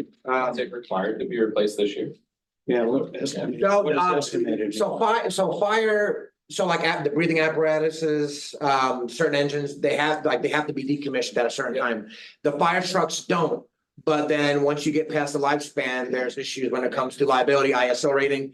What else am I missing on that? Liability, ISO rating, workers' comp stuff.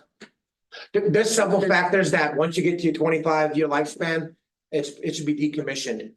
Now, I've been a part of fire departments that let things go for 30, 40 years, but then there's certain issues that you have on response time, interlocking with different agencies, agency partners. So But there's some other things I'm not thinking of right now that I didn't even think of.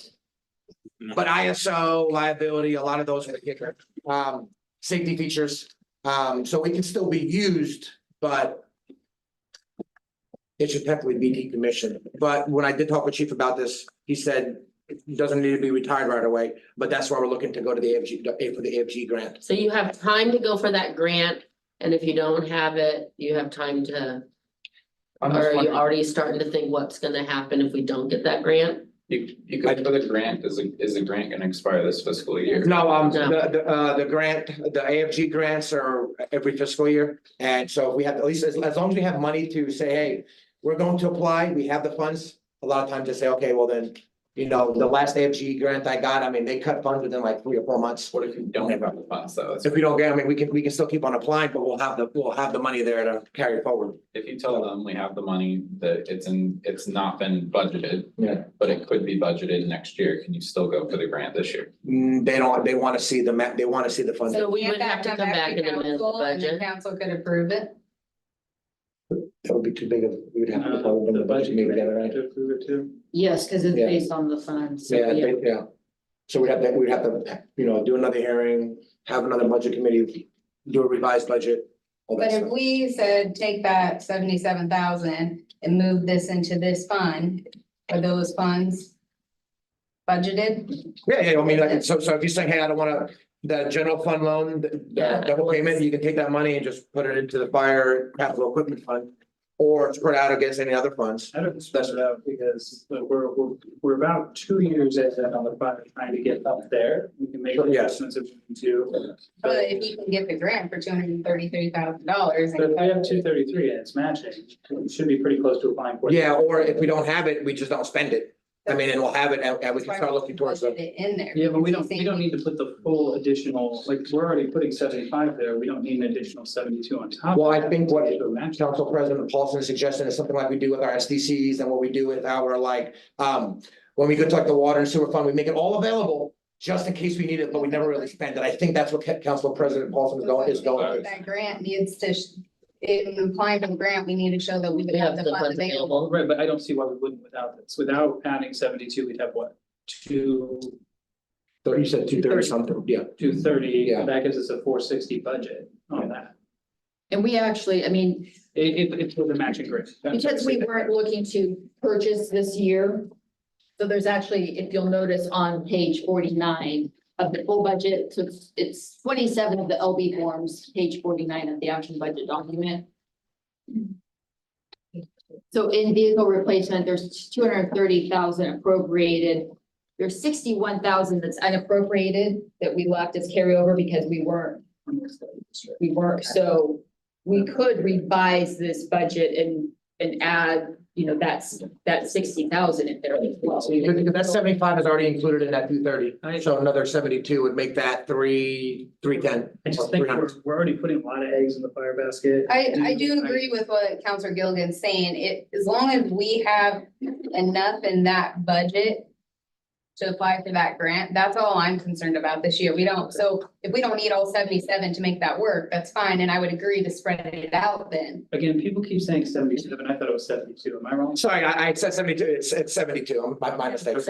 72, I said 77 earlier. I'm terrible with math, No, so. everybody was saying 77, so I thought I had messed. I just want to be clear that my position is the Throwing an extra- budget should be factoring in, counting for that if you're applying for this grant.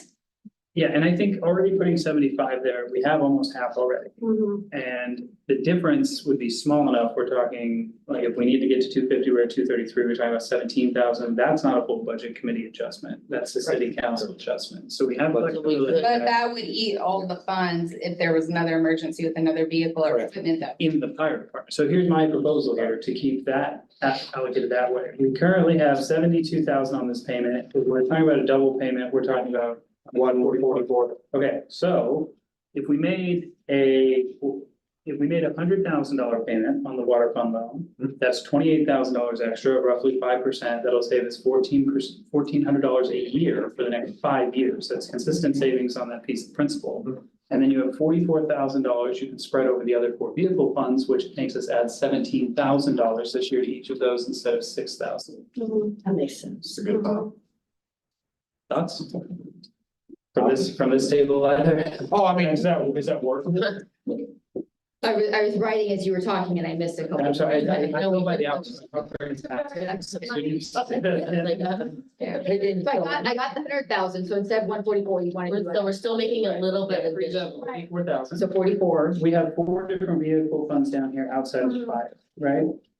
Each has $6,000 allocation. So with 44,000 left over divided by 4, we can add 11 to each of those. And we can put 17,000 into each sinking vehicle fund instead of 6, which I think better prepares us for replacing other vehicles for other departments moving forward.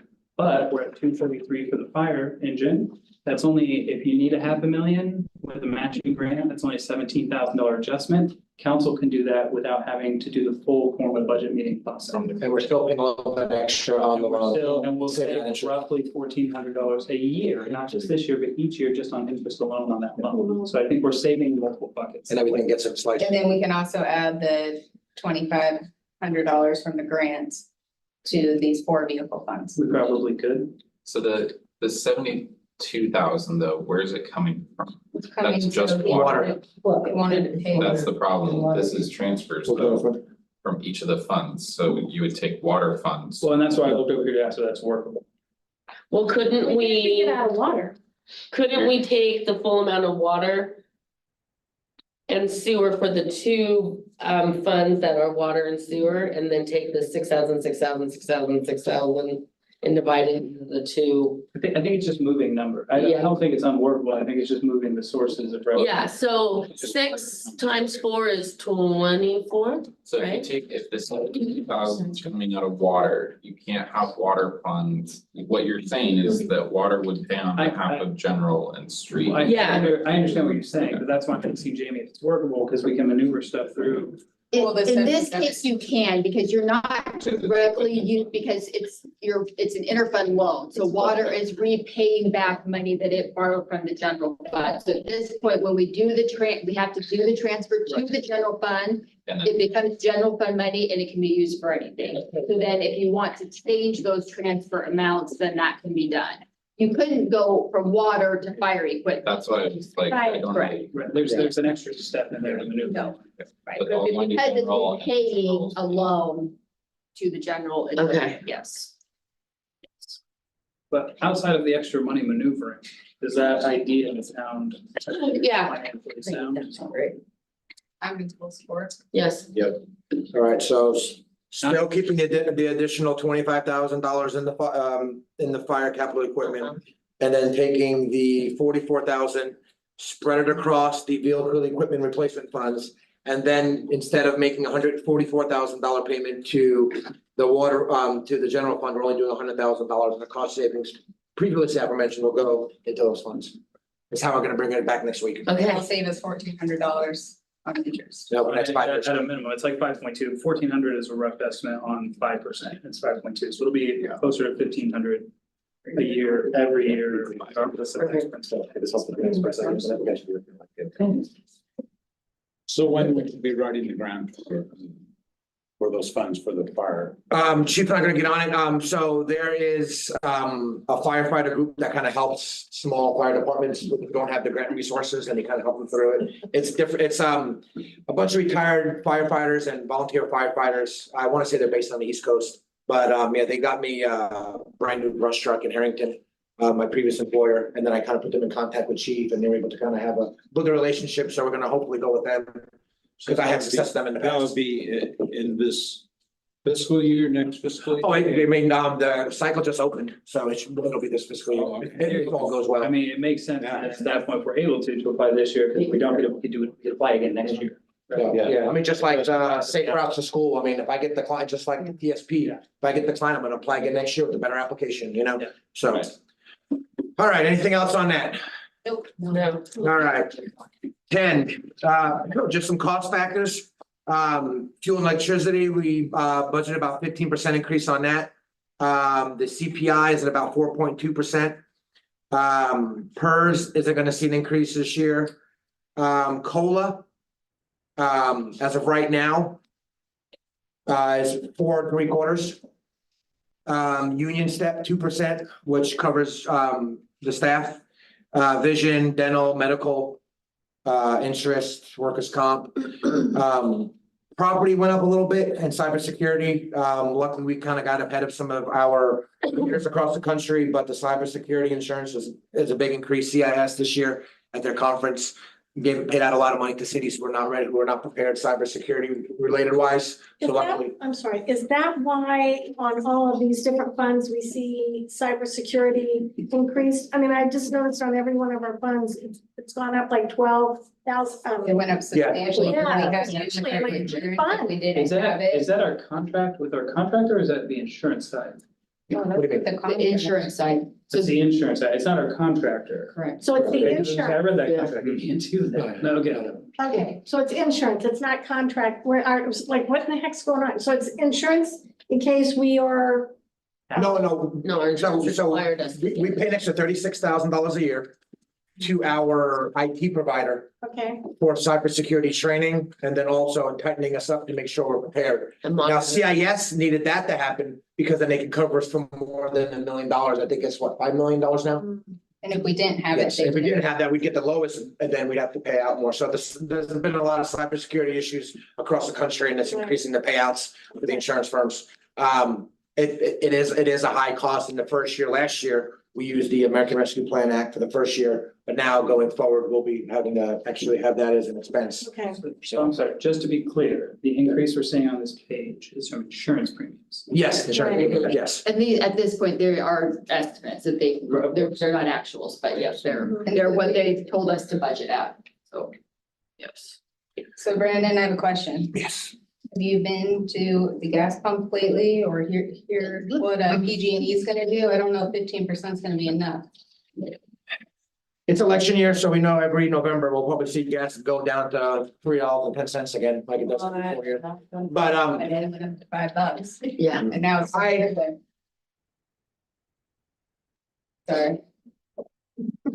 depending where the whole PUC, PGE rate increase goes, I factor some of it in there. Just to be on the safe side. Budgeting enough, because Yeah. that's 17% and this election season is gonna be wild again, so I wouldn't be banking on it going down. Well, that's 17%, then they've also got another 7% pending, right? Well, no, so the 7% is included in this. So 17% already hit us. It's an additional 7% coming up. Oh, so that, okay. So when I first started, that January 2023, I think it was like 13%, oh, it was like 13%.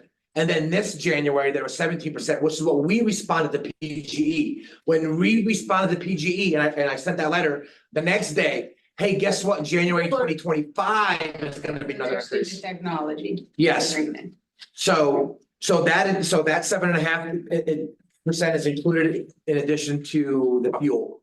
So I increase it 7.5% on the electricity, even if it doesn't happen, we at least have it budgeted there. Okay, I just wanna make So sure. that we have enough 15%. budgeting. okay. But you said that we already budgeted the 17% has already been accounted for. How could we already account for that when they proposed it?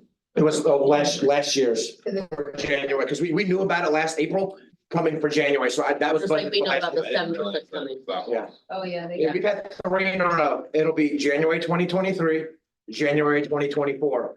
Right now, PUC is gonna have that hearing on May 16th for an additional 7.5% at least from PGE. So that in total, if over 3 years, it'd be 40%. Right now, we're at about 32.5, 33% since I've been here.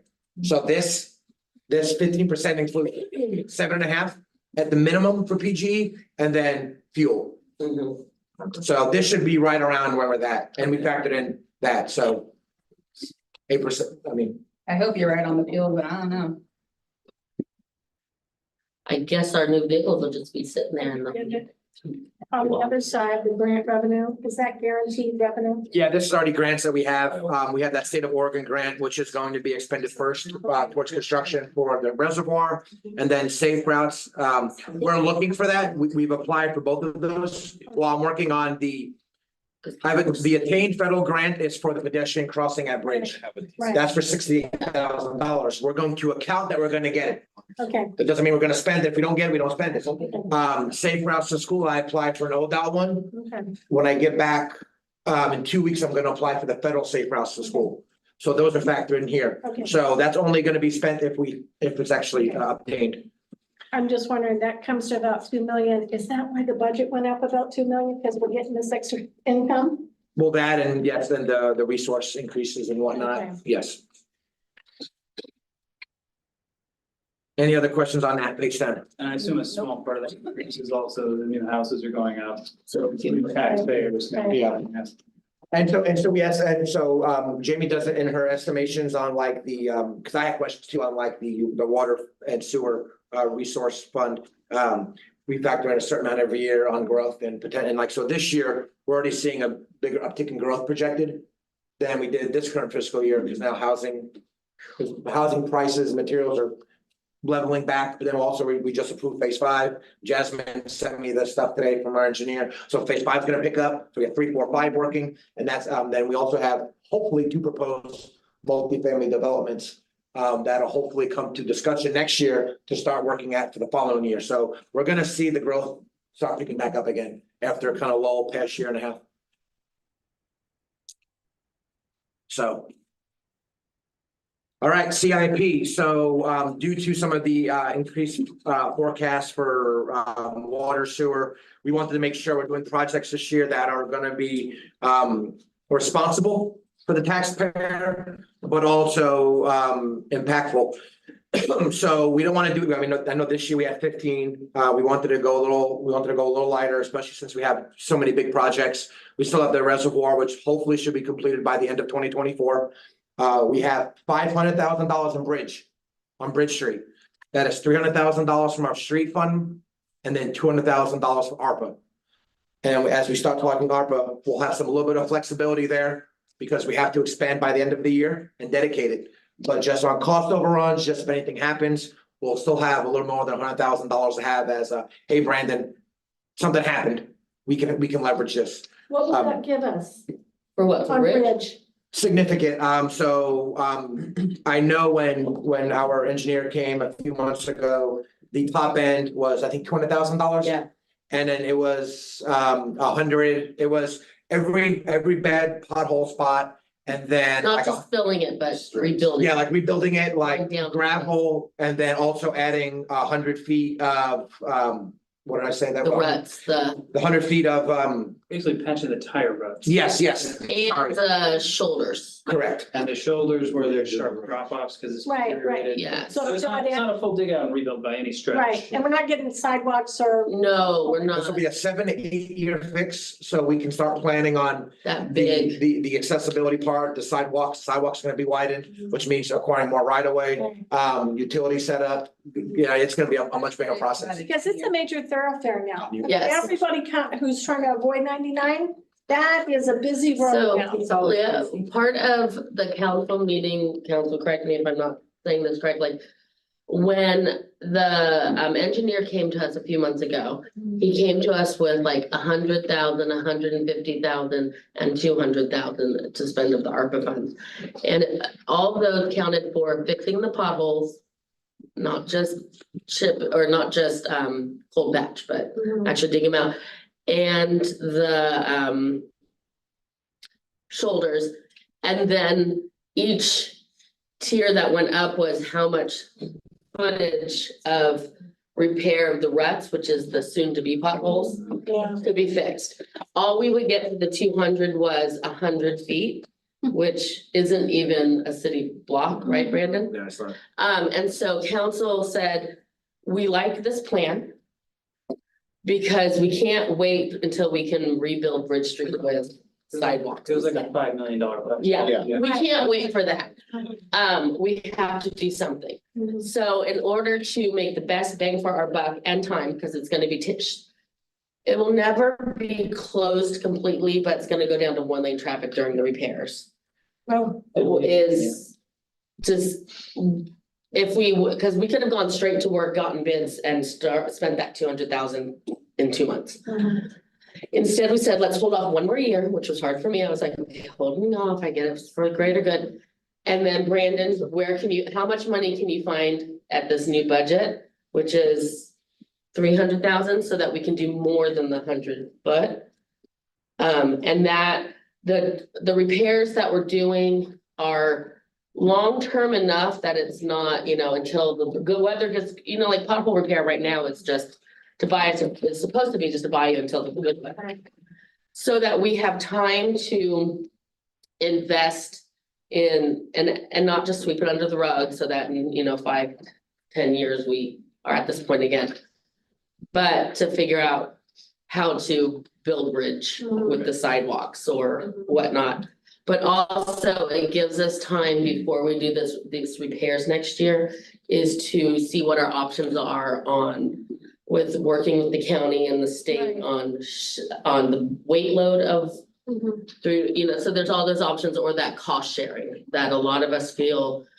You're right, it is. It's a connection between the state road and the county road.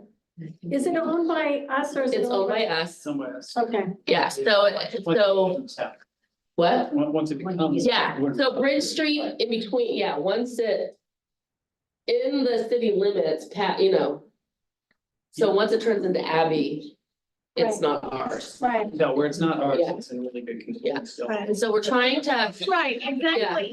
Get the county Yeah. take care of it. so we're trying to get outside acknowledgement and even work with Selena's office and Edward's office, and I even brought it up in our discussion with PGE. Look, this is what we're dealing with is small town cities, small budgets, but we have the wear and tear from the larger cities and they need to help.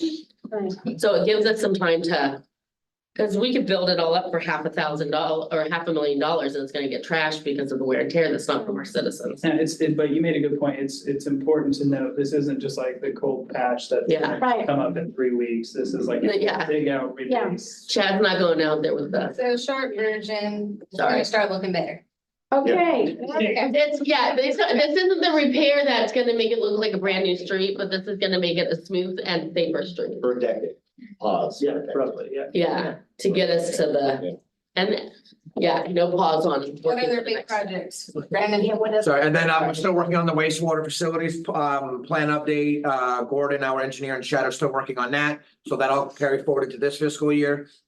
So city grant match, $100,000. There's a lot of grants that I'm applying for. And a lot of times they're either gonna need a commitment of some type of money, but also, we start looking at the transportation system plan update as we start looking at what our downtown and what the travel patterns look like. Also discussion about, comp plans later on down the line. I know I've talked with the planning commission about, hey, what's going on with this? This doesn't mean we're gonna spend it. But we're gonna have a small work session with the planning commission here, in June. And if something comes out of there that's like, okay, this is gonna be the next plan we need to work on. We have money to leverage for it and we can start at least working towards either applying for grants for that or utilizing that. So this is there, it's $100,000. If we don't get anything or if nothing gets settled or nothing comes in agreement, it won't be spent. But I do think we should have something in there that says, hey, we have grant match funds ready to go. That is for something that is not dedicated right now. I support them. I like that idea. So, Have you actually picked out a Vector trailer? I was gonna get to that. So back there, we talked about using, getting a street repair, alligator crack filler. It did for almost $100,000. It wasn't conducive to what we needed for, street repair. We were not gonna use it as much as we needed to keep the mix hot and it was not gonna be conducive for our work. So, Chad and the team looked at I actually with them too, looked at a Vecto hydro excavation from the city of Moyla. They're looking to put it on surplus. They're looking at about $25,000 for it. Right now, we're going rate, I think we checked last week, was 45,000. Depending. That's what I was just gonna say. So if you don't get that one from Malala, you're not gonna have enough money. Correct, but Chad has a relationship with them that I think once they are able to put it on surplus, we'll be able to get it. So we went out there, I mean, they're committed to it, they got a brand new one, we can use that, it'll help out with some, and you can correct me if I'm wrong, this is your specialty. A lot of the inflow and infiltration stuff, it won't replace the actual TV, the camera side. So actually, this trailer will not be able to clean the wells, the lines. So this is more of it'll be more used because we have a lot of water leaks and the meter boxes and stuff, which this is much handier to use in the Vector truck, which is also not as roadworthy as it should be. It costs a lot to upkeep. It also, we're trying to move away from the CDL need. We have one employee currently that has a CDL. CDL is very expensive to obtain right now. And to also hire somebody with a CDL is very hard. So we're trying to move away from that with this. It won't completely eliminate the need for a CDL, but it'll reduce needing so many people with a CDL. We could have one on staff, and then if they're not available, well, hey, we can do most of what we need to do without the CDL by the time the trip. You mentioned water leaks. Will this apparatus lower any needs for contractors in responding to those? Yeah, at times, yes, because sometimes our Vector truck can't reach the holes because of trees and different things. This has a hose that we can run to where we need to get to. So actually, yeah. Like the one on Madison we had a few months ago, would that help out with that one? Cause that one was. Yes, I believe so. And then we had one in the trailer park. Oh, that's right, yeah. There's a tree in the way. We cannot use our Vector truck actually, so. Yeah, and that was, I think I got almost a $12,000 invoice, So, so. yes, it will reduce some of those. I think that's a great idea. Number 6, the I reduction. I know we started 2 years ago this year. We got a significant amount done and we're asking for $50,000 for the 3rd year. Do you have anything on that? No, it's just something that I just want to remind, was mandated by DEQ that we continue to do and update. And with what I proposed of TV inspections with Orvac that I've put into the budget proposal, we'll be replacing some pipes and stuff because we're gonna be finding issues. The city's far behind on inspecting their pipes, so I can tell you, we're gonna be spending this. So is 50,000 even enough for the budget? Yeah, for this year, because we're gonna be proposed 2 miles of TV. So, yes, I do believe that's appropriate. And then number 7 is lastly, this is like the 3rd or 4th year it's being carried over, but the Highway 99 pedestrian crossing. Just to kind of give budget committee members a heads up, the cost went up to about $50,000, then about $68,000. So I applied for the grant for $68,000. It's a Fed dot. I mean, they were saying, hey, we'll give out millions of dollars. I'm like, it's $68,000 is peanuts. Hopefully they give it to me. So this is another carryover project, so. So this is the 35,000 would go with the 68,000? No, this is $35,000 of what we have that we Yeah. just transferred over. I don't really think we should be paying anything more than 50 if we need to. This is just gonna carry over because I didn't want to Okay. increase the request on this. Because I'm gonna be applying for grants. Okay, So that's kind of the CIP, sorry. Back up on number 1, the reservoir's 3 billion. Where are we gonna infill from the estimate? Because the estimate is at 3 million. Yeah, it came out to 2.3. 2, Yes, and I probably should have actually, And some Yeah, I have should- already been expended, but yeah, that was the old number, the original estimate, it just didn't get updated. we'll update that. I'm sorry about that. I missed that. Which number needs to be updated, just for? Number 1, the, Right, but which number within number? Just the 3,000 that's there as the placeholder, that was, The 3 million. yes, Yeah, that sorry. that was the original Great. amount and from carryover in the CIP line item. yeah, we'll give the accurate amount. Thank you. Thank you for catching that. Thank you. Any other questions, concerns on this? All right, ARPA funds. We received a check in 21 and 2022. Kind of what we spent is kind of was in italicized bold. 3 more things we're still looking at, obviously the $200,000 on Bridge Street. Also $20,000 for a water pump. And then GIS mapping, we're currently in the process of that, carrying over from last year as well. I think we should actually be pretty good with this GIS mapping. We're going through the process right now with our engineer and the COG. They're kind of talking over some previous engineering maps. We have to kind of I'm working with the previous engineer in Meadowbrook to get their files as well. So that'll, if I can get those files, then that'll also be another cost reduction. So hopefully that'll be done in time for next year. So we still have $136,000, which I mentioned is for any kind of project cost overrun or something happens, we say, oh man, what's going on? Say there's not an overrun, when do we need to allocate those funds? End of the year, end of this year. And so if something happens, probably sorry, like, end of this calendar year? sorry, yes, end of this calendar year. Thank you, Mayor. December 31st, And 2024, for it to be spent by, is it 2026. 2026? Yes. December. December, okay. So for instance, we could always, we have leftover, we can allocate it towards bridge and not spend the full 300. Yes, but I think by that time, we'll be doing bridge work in the summer. So we would have, maybe, I mean, maybe this can go to another street project, Yeah, that maybe we see that we're okay. not doing this year, but it can be used for something, it's not Okay. gonna. We'll find something for it. Now, I did invite, Chief had to leave a meeting, I don't know if we wanna wait till we get to his fund, or if you had some questions about the fire equipment. But Chief is here. I'd say we should wait till we get to this fund or Okay. we to that section and handle that. Okay. So I'm okay going to the fire fund real quick, if we have some questions for What page? Chief, it's going to be on page. Let's see, 31, Small number 31. big number 9, small number 31. Bingo.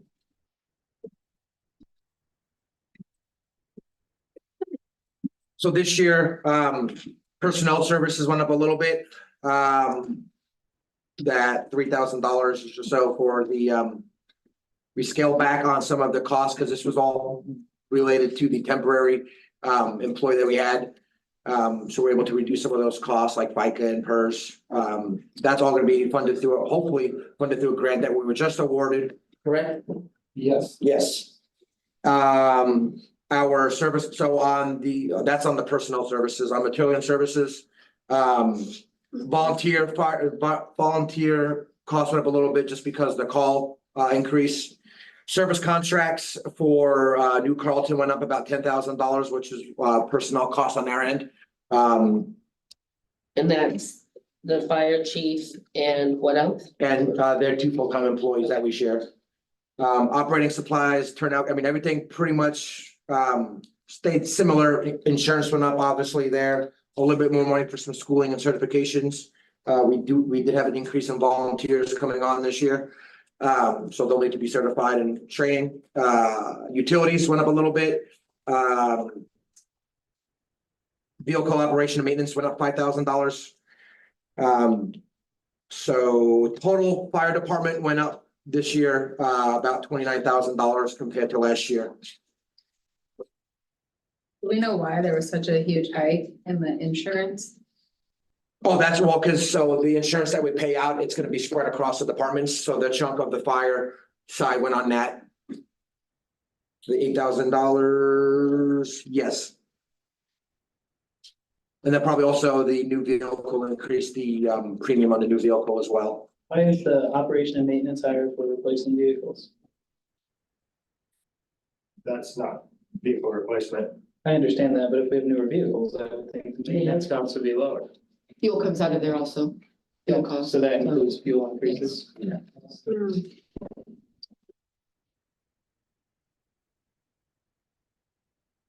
the fire prevention. It was 0 for a long time, then it was 1,000, now it's 500. Like you go to schools and there's, and they say, you know, the coloring books, stop, drop, roll type of stuff, education, all that stuff that kind of goes into educating the community. Like 4th of July, they had the bracelet Yeah. or whatever.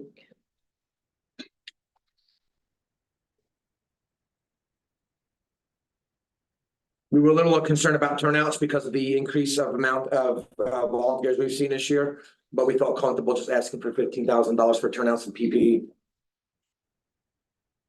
Will the F-550 be used instead of the 99 truck, F-350?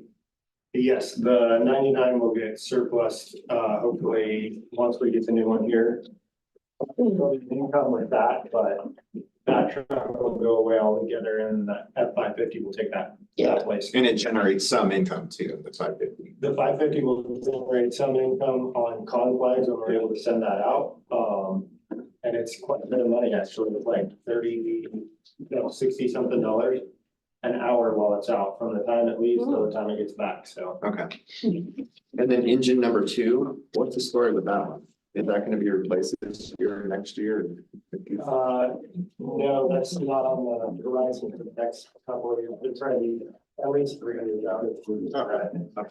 I think that's the one that Brandon was gonna go after the grant. And that's the one we're working on the AMG grant on, for we're building up the AMG on, Yes. correct, yes. Okay. $60. And that's a 50% match, right, on engines with the AMG grant? I'll have to look on that one again. But I know like in Harrington, we got brush truck, I mean, $335,000 completely, but I think with the engines, there's like a commitment on the fire department. Yeah, that seems about right. Okay. I'd have to double check. Okay. And I let them know they're gonna be working with that firm out of East Coast that we got connected with, Yeah. so they can help us with the grant. Perfect. So right now, do we send out the F-350? We have in the past, this last summer in the shop, pretty much all summer long, so we weren't able to do that. Okay, thank you.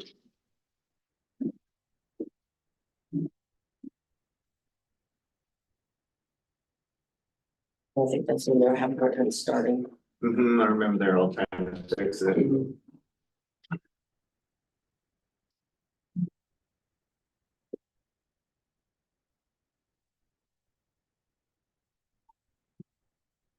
Okay, anything else for chief? I think so. Apologize, I had another meeting and No, so. I can't write this. But we're second. Got it. you came in work clothes because you're working? I know. I appreciate you running down here. Yeah, yeah, thank you. No worries. And I didn't see your text message, so I could have probably just called you by mistake. Sorry, it's all right. You got me down here. So now are we done with it? Yep. Is that what we're? All right. Done. Does anyone have anything they want, they'd like to see changed here? Fire. My only request would be to keep the miscellaneous budget flat and the $250 increase is not their request. Where's Keep that down in the same? Here. What did you say? The Miscellaneous. It comes to mind is when they have like their annual dinner, if they get like plaques for the volunteers for like firefighter of the year or whatever, it doesn't really fall under like an office supply or equipment or whatever, it's an expense as a miscellaneous item, so. It's usually small items that aren't classified as something else specific.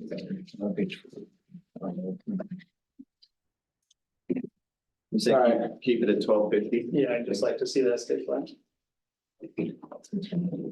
Have we had an increase in volunteers? Yes. But I mean, I guess with dropping off, like, How many net would you say we had this fiscal year, well, coming into this fiscal year than last year? Because I know last year were kind of bare bones. And then I want to say there's probably been about, I know I've done personally like 5 or 6 background checks. I don't know what Kevin and you all did before.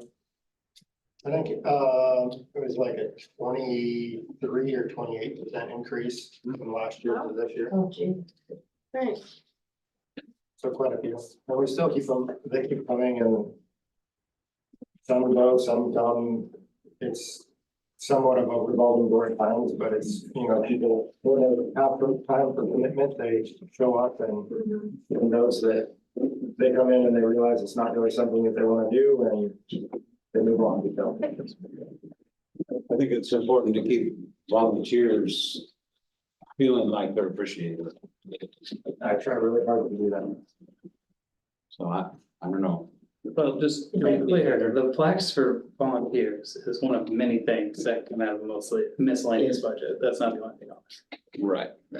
I guess the question would be, Chief, do you see a forecasted need of raising the miscellaneous? Did you run out last year? Does this also include things like wrapping paper and things for? Hey, everybody, I hate to say this, but we're talking about $250 on a line item. If we can just, I can scale it back or we can make some, I'm sorry, it's $250 on a line item. I can just reduce it and if we need to spend something, we can. So. It's a little into the details. Yeah, but Marilyn, to answer your question real quick, no, the wrapping paper comes out of the association. Oh, okay, I just was curious. Yeah. Small thing. Yeah, so we're gonna lower to 13. 1250 and move on. 13, so the city hall budget building fund is at 258,000. That's still there, obviously, this year we had some work done on the roof, carpet, well, we're gonna be doing the carpet here in a couple of weeks with the painting. Fire capital equipment is there, that, has everything tied to the, leftover from the water debt. The fire station, bond debt. And then the vehicle replacement fund has about $148,000 in there. And then as you see last year, there's some asks about making sure we update this yearly. These are updated yearly. The three bottom, public works fleet vehicles, the ones italicized, those are the ones pending surplus. We've already had the delivery of the 2023 Tacoma and the 2023 zero-turn riding mower are both in use already. The riding mower replaced the Dodge 2500. Sorry. The, I was wondering if it was speeding. This zero mower. any questions on that? 14, other budget program notes, we'll update the, dollar amounts on the water, utility and the increase. The transportation system plan, $75,000, possibly matching fund for the TSP, which was the transportation systems plan grant that we're trying to apply for with, ODOT's Transportation Growth Management System, department, which looks at all of the traffic planning for the future. That goes everything from Bridge Street to 3rd Street, 2nd Street, 99. And this kind of helps, once we get this plan, it'll also start helping us to acquire funds for longer term projects. What comes out of that, like either streetlight, roundabout, intersection maintenance, all that stuff will kind of come out of that. So I've applied for it. Last year, there was a no match. This year, there may be some match. So this is one of those, grant items that have something in there, ready to go. We estimate 30 homes for SDCs and building projections. Obviously, if it's more, it's more, but obviously that won't be spent. That was just accounting for all 4 of the SDC funds and general funds that are impacted. Back trailers, sewer rate study is still $11,000 there. That'll be carried over. That was carried over from last past year. Community center upgrades. So looking at some enhancements for the community center, similar to what we did in City Hall this year. Painting needs to be done, some cleanings.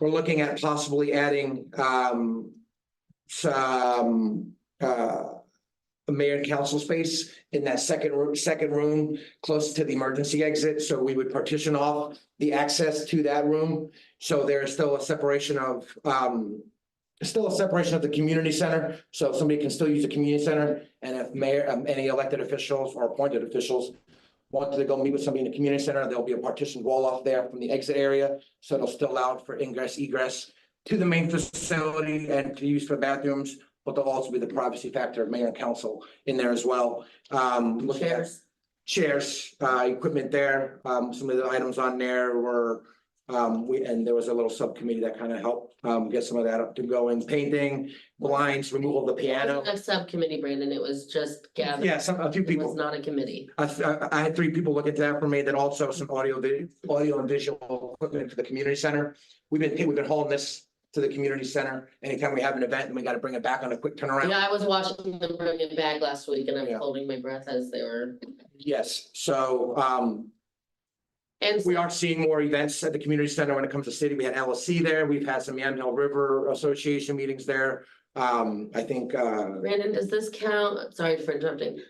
Does this include like the back staircase is rickety and disintegrating?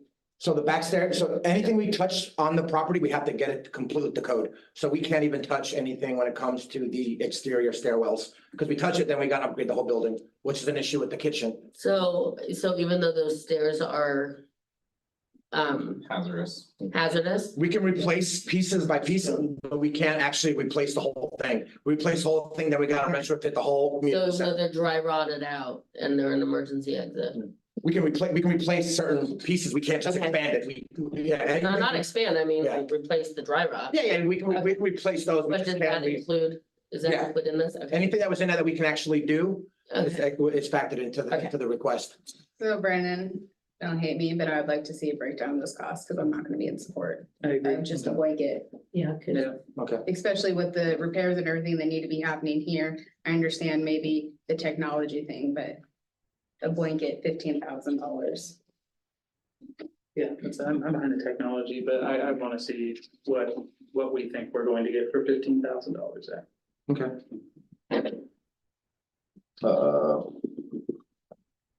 Actually, do you have that available? Can you put that up, please? Thank you. The wastewater facilities plan, franchise fee increase, we, oh, I need to update that, update the wordage. Those cost increases are incorrect.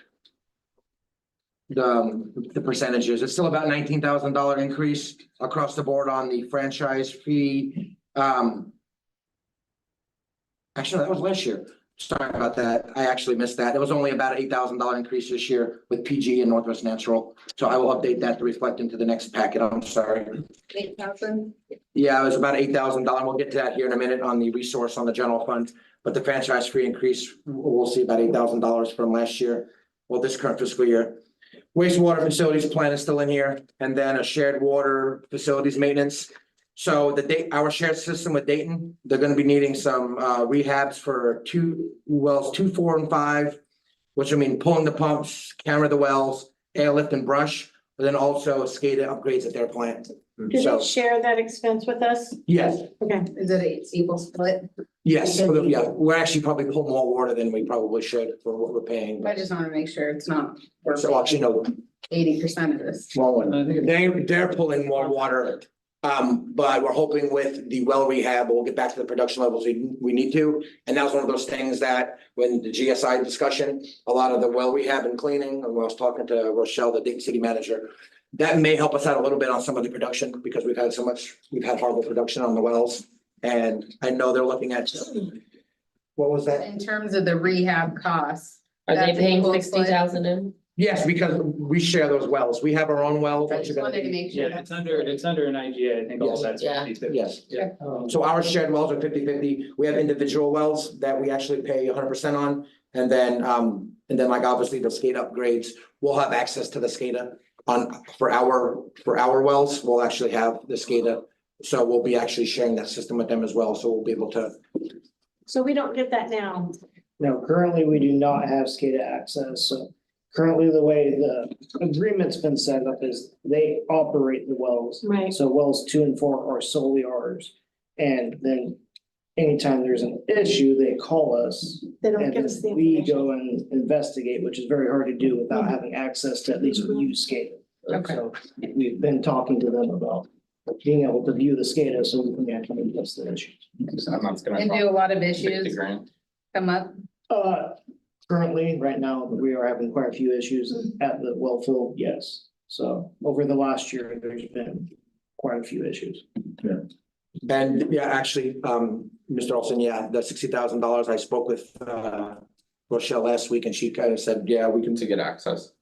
Well, no, that's for everything and increase. I mean, the whole system itself, they're actually paying more onto it because they have more SCADA access. I mean, they have more SCADA products than we will actually on that system. So they're gonna be paying a bigger chunk of that SCADA upgrades than we are. Okay. So, How much does it cost to get access?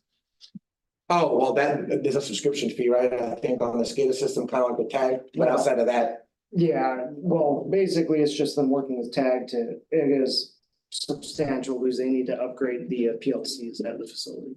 It's not just access. My question on that would be, the last time that we were talking about it, it was actually cheaper price per gallon with Mac Water and Light than it would be with Dayton at current expenses. And then putting another 60,000 into it isn't gonna help that I number. think that Well, we're- changes with the increase. Right. Hold on, we're also, we are. I know you guys are working on it. Yeah, there's a projection regardless of where we get it from. Yeah. We need more right now, so we're out regardless of whether it's from Mac Water and Light or anybody else. So, 100%, I get that, but I'm also just delirious because the costs for Dayton, we're getting less water for more money. Right. So but it's water we need. But I thought when we met, I'm pretty sure once the increases go with Mac's gonna end up being more expensive, correct? You mean once our debt is done with them? Once our repayment increases on the debt. And the So interest. the debt's something, But that won't that's on change. infrastructure, not price per gallon. or by Yeah. cubic. But the debt also does increase over time, and then more that we use with Mac Water and Light, that price increases. Yeah, well, the more we can use, the more. This is kind of getting inside baseball because we're still kind of talking long-term stuff. If we want to leverage to use more of their water, we'll be able to pay cheaper. But that's kind of where we're at right now because we do have concerns about pulling more from them, but we actually have the system ownership in Dayton. And there's some concerns, I think, that the council as a whole may need to discuss. I don't know if we're at liberty to kind I of. think the short answer is that council's going through a lot of policy decisions on that in the next year, and that's probably the best place for that discussion, not the policy decision rather than a budgetary. yeah, And then where the policy stands right now, we need this. but Not just totally derail the conversation, but the big two topics that you always see in the council meetings and then here is about roads and about the water system. And then I hear an expansion. So what is the plans for having new home builds have a fee that would help pay for some of the stress that they're putting on the infrastructure? They do, System development charge. How much is that? There's about $33,000 per house. per house? And then the sewer methodology is coming to the city council next meeting. And that'll be increasing the sewer STC part, the water. To be clear, it's per door, not per It's like house. apartment units. It's that. Oh, sorry. It's per door. Sorry, per dwelling, Yeah, per unit. per unit, thank you. And then so the water methodology was updated in 2020. We're using that same methodology for the sewer part. And that'll be coming in front of the council, and I think they estimated that 38 with the sewer. I know the sewer is severely behind because of the impact it did to the system. So, yeah. That makes sense then. Yeah, anybody who creates new unit has to pay into that. So the new people coming in are paying into that. So the existing users don't pay into that. So I heard what was said, I wanna be heard that those things that are listed are to improve capacity, not necessarily like ongoing operational things, like cameraing the well is great, but airlifting and brushing it, that's to improve capacity. So if long-term policy says we're gonna go a different direction, I just don't agree putting the money into something to So improve another that. piece of this is under the IGA, we don't really get to choose whether or not we split the cost. with- No, you can, I read it with Brendan. I read it, you can. You have it in there that they can propose something and we can reject it. So you're proposing that we just don't do the skate upgrades or I'm saying if you limit the scope on something until policy is decided on which way you're going, otherwise you're gonna dump money that you may I not think it's see again. very unlikely the council's gonna blow up in IGA with a neighboring city over this. I don't know.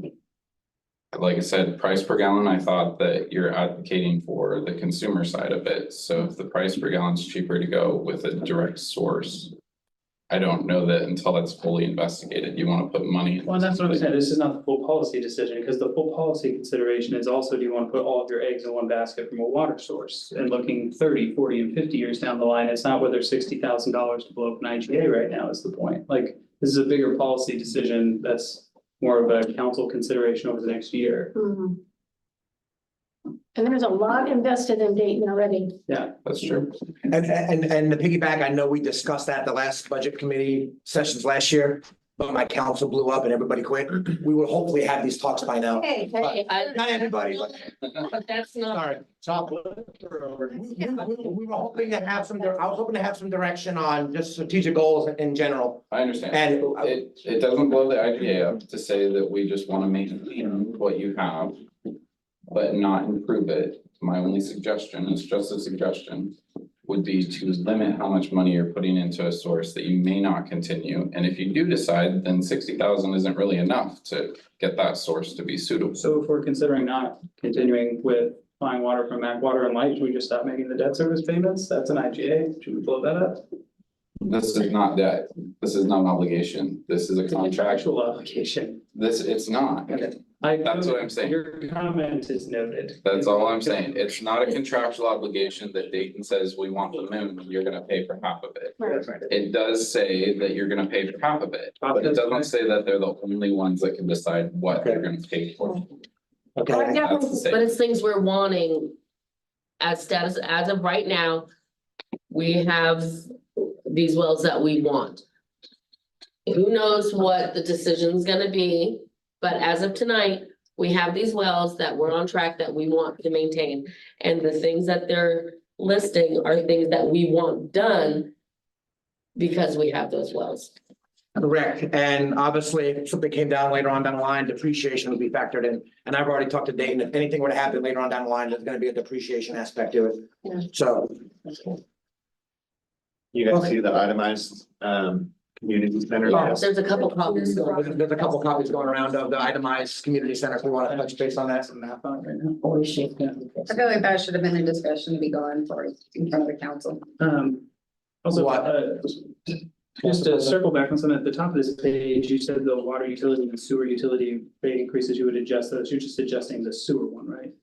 Sorry, yes, sorry. Sorry, Council President Paulson, you said something? I feel like that should be a discussion going before the council, Oh, the water? the community center Oh. upgrades.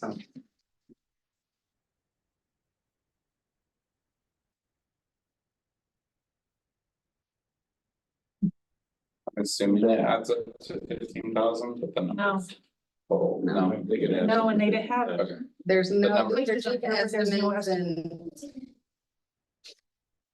and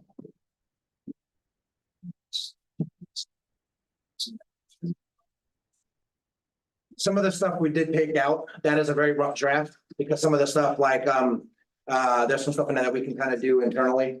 That was just a rough draft of what it would cost to have all these different items.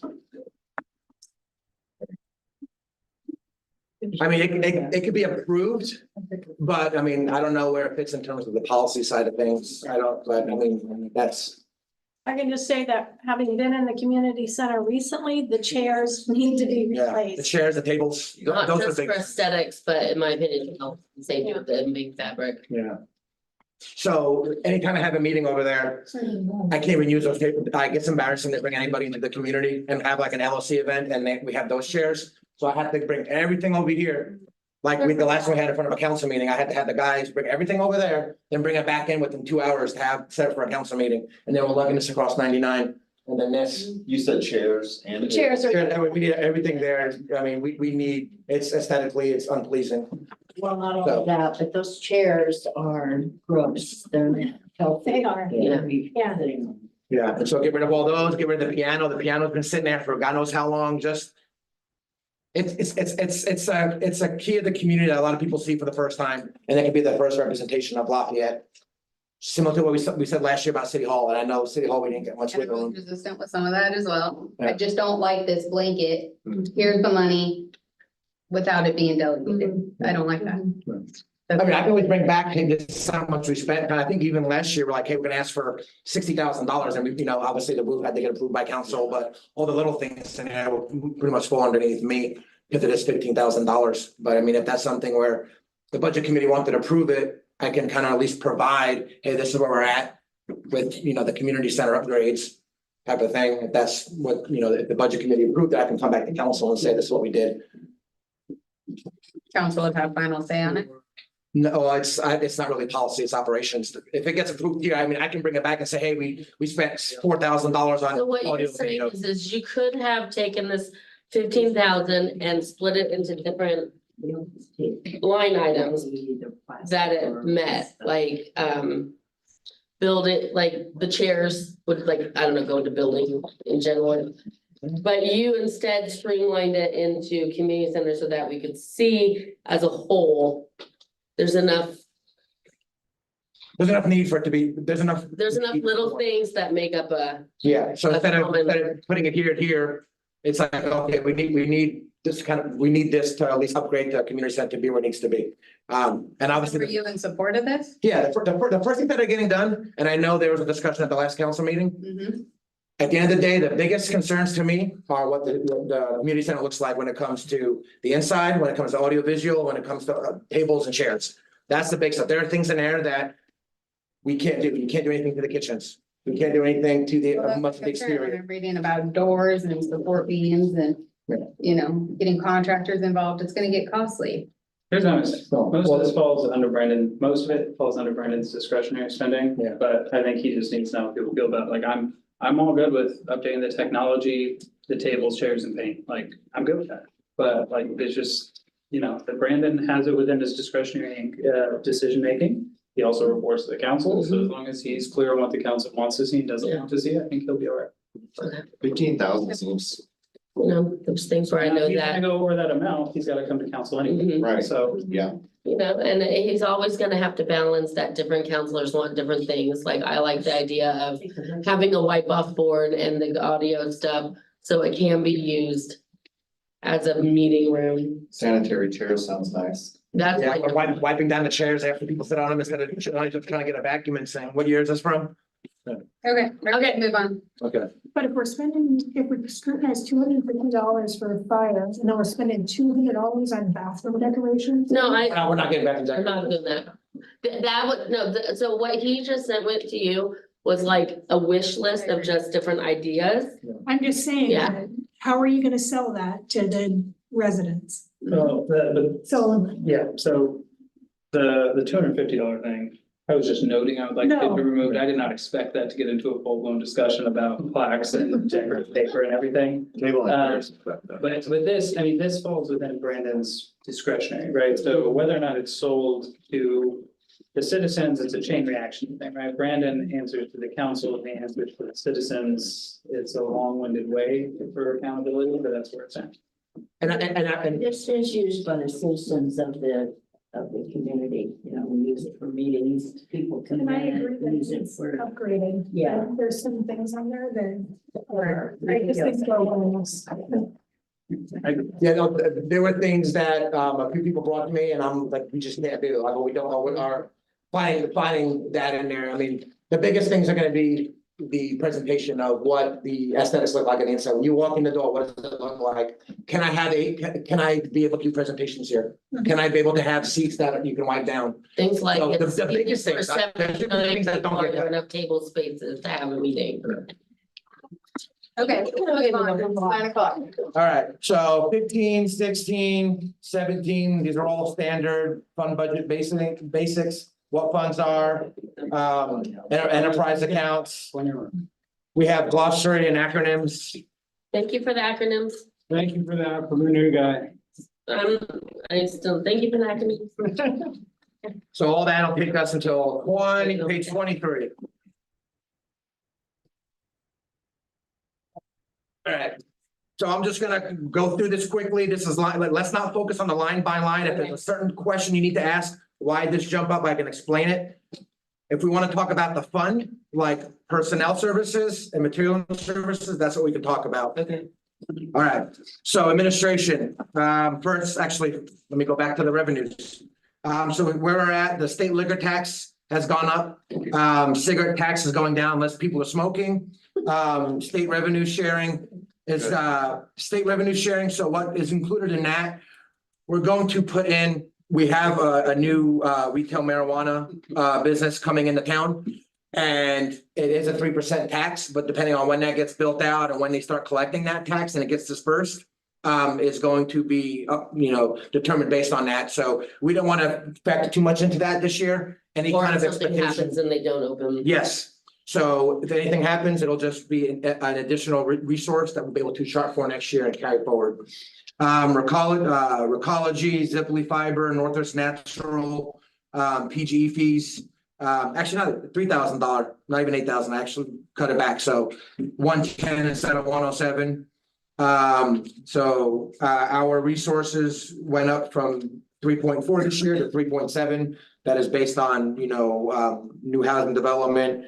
The permit, so we are looking to bringing a permit, a new fee schedule to the city council at the next meeting. The biggest impacts are gonna be on mechanical and plumbing, not the actual building permits, but the biggest impacts are gonna be on plumbing and mechanical. Cause those are the ones that were so underutilized in terms of their fee structure the past 20 or so years and catching that up. So that'll be the biggest impact on the permit fee schedule going in front of the council, if approved by council next meeting. Plan review fees. Yeah, with those, because we are gonna see an increase in Meadowbrook build outs, we chartered for those plan review fees. Cause this year we had a mild year compared to next year, Houses are going up like crazy. so we'll see. Let me ask real quick, Yes. just because I've had pushback from residents that council doesn't really care about PG and system facade. The PG franchise fees, it's only going up $3,000 because of this rate increase. Yes, Okay, thank you. Brandon, just a note, consider to catch it, but line item 30, the 144 for the inter fund loan. Yes. payment. all right. Yeah. Page 24, next page, all right, so here's the expenditures. Personnel services, went up a little bit, PERS, and health and dental, minimal increase, in personnel services this year. Legal services, we went up a little bit, our, attorney, is a higher hourly rate than the previous attorney. And then everything else there, material and services compared to this year went up about $8,000. Most of that's gonna be in expenses, fuel, everything else is staying pretty flat outside of the insurance. What's Fuel. rate disbursement? Grant disbursement, let me see. Well, that is money that we get in from the grant that we're gonna be able to match with. So that's only if we actually, Okay. and that's also the fire grant is in that one too, right? Not in administration, Okay. it's in the fire department. That's right, my mistake.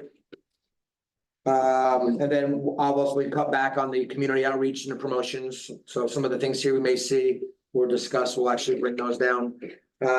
What were we doing before? That was on that one, 31. All the community outreach grants, I think also some money that was tied to the LDA formation was probably from that too, correct? I think most of LBA came from the planning. Okay, Maybe a little bit from there before. So, there's a community events, Yeah, I think cool. you doubled that to 10 instead of 5, line 25. yes, Okay, and that's usually like the money, for instance. Last year we met with LCAT and dispersed some of the money for them on our behalf to do 4th of July or, correct. okay. And then anything else I have when I have events and, Yeah. petty cash, whatnot, things that we buy for the supplies. I know this year too, we also used, our mailers for, we're gonna be doing obviously probably new mailers for the utility increases. Mhm. So there's a lot of things that can kind of, Well, and our town's growing, so the amount per person when we do events is. Line 17, computers, software and support. that was the, cybersecurity. Okay. Okay, next page, capital outlay, obviously ARPA disbursement still there, that's gonna be the biggest chunk of that. And then, just general facility improvements. I don't like having such a big number, like we talked about earlier, if you make it all there, we can all use it, similar to what Council President Paulson said earlier in the water rate funds. But I just wanted to make sure we have some cash carried forward, I don't wanna have a $200,000 number lingering in general fund. So we can at least already say we're gonna cash carry that next year without having that, so 50 there instead of the total, so we actually can show that. Planning, next page, personnel services went down. You're gonna see an increase in materials and services because of the service contracts from 125 to 125 to 20, that $100,000 early in the capital improvement plan, the $100,000 is coming from there. Capital improvement. Yeah, the $100,000 grant money we'd like, it's coming from contract services, because there'll most likely be a contract service through the COG. So obviously facade grant we reduced because the DARC is no longer a functioning committee. So we actually, so while we did ask for the $100,000, we did have a decrease overall in terms of we're taking that $100,000. So the increase is only about $60,000 this year from last year with that grant holder taken into account. Yeah, that is. Right. All right, building, personnel services down from last year, material services up a little bit, building inspections similar to the plan review fee. We'll see higher amount expended for building inspections. And then the obviously inspection surcharge, all that is tied to building and development.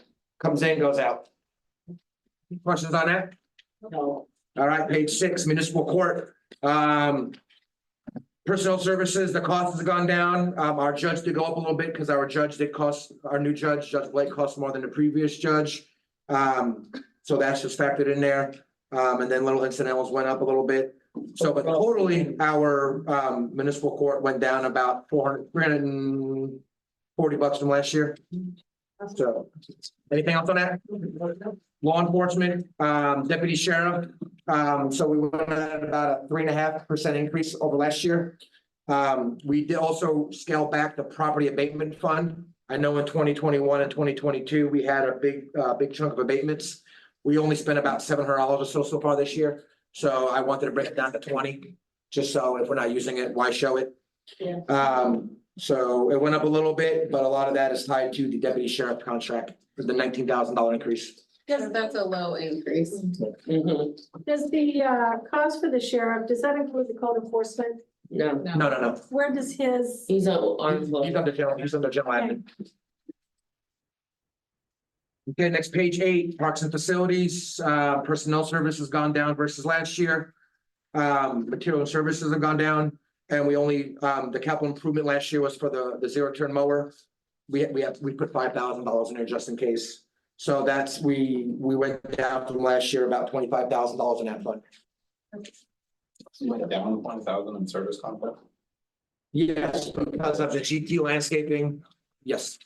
And some other stuff that we had tied to that this year, that's gonna go down. All right, fire, we already talked about. We did see an increase on that, but that was due to the service contracts and a little bit of the utilities and insurance.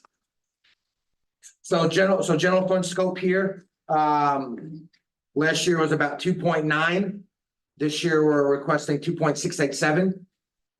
So total, you will see an increase in some of the general fund total because of the water fund, the transfer to the water fund and the additional transfer to the fire equipment fund. So the transfers went up a little bit more this year, which will increase the actual expenditures versus last year. But most of the categories did decrease. So a lot of these just have to account for the water fund transfer and the capital equipment. And then we still have the operating contingency there, that transfers year over year. Any other questions on that? All right, sewer fund resource. The utility bill collections will have to adjust a little bit due to the proposal increase that was suggested from the budget committee. So this year we see a total resources of about 1.42 coming in versus 1.183 coming in this last year. All right, next page, 12, personnel services. We see a big dramatic drop in that. And a lot of that was, we said earlier, we had one full employee coming out of here. And this year we don't have a dedicated full employee there, so we're able to shift some of that cost to the other funds for right now. Material and services increased a little bit. The service contracts went down a little bit because we're not going to need these service contracts like we did with Mart. But testing and samples gone up a little bit. Utilities have gone up 15,000. We're projecting. So there's a little bit there, and most of that's going to be tied to just cost increases. Computer software, obviously cybersecurity. So some went down, some went up, but as a total whole, the sewer fund went up a little bit. We had the facility improvements. Can you talk to the large tool, $35,000, the large tools and equipment on there? That was gonna be for the pumps? What page are we? And that's Sorry, page required 13. by I'll count it. right? Okay. So that's too, so technically we should already have it, but. Yeah. The plant was designed with RAS pumps. You have to go by what the plant was designed for to appease DQ. Yeah. We don't have the RAS pumps. They're approximately about $15,000 a piece. So we need those. Yeah. Okay. We should have had it full time. Yes, I think it was something that was addressed during the previous. Number 3. And then all those transfers to the equipment fund will be increased based on the direction only from the budget committee. And then we have the operating contingency. We haven't been able to really build that the past few years. Now we got it this year to have that. Obviously, that's only for emergency purposes. That's not that's not gonna be expended unless it needs to. And then obviously I come to the council for that. Any questions on the sewer fund? All right, water fund. So 4.7 total resources this year, upcoming year, this current fiscal year, we're looking at about 4.396. Obviously, the increases will be from the utility bill collections.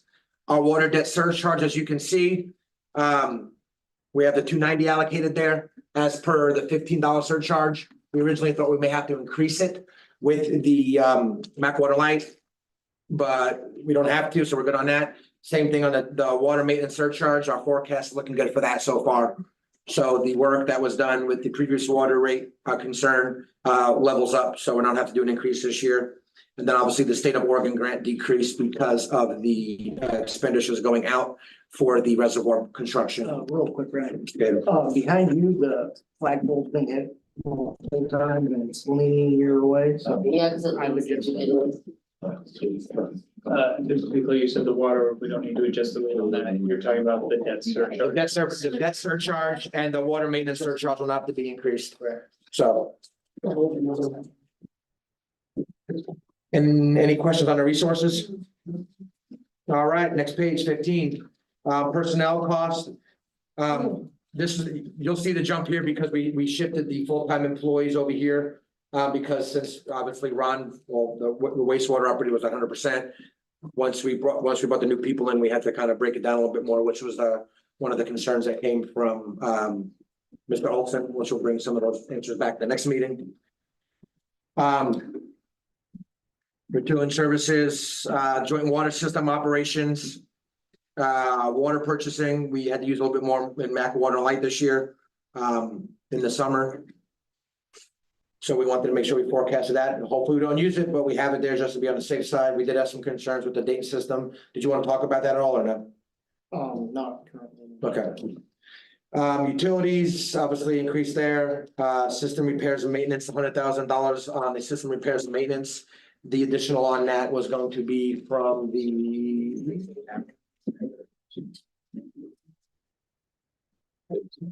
That related to the 60,000 day and. Oh, was that no, that wasn't, no. The 60,000 is in the joint water Yes. system operations. Going from 130 to 200. Yeah, I was wondering, Okay. so that's with Dayton. Yes. Up on line 14. There's something else there that we.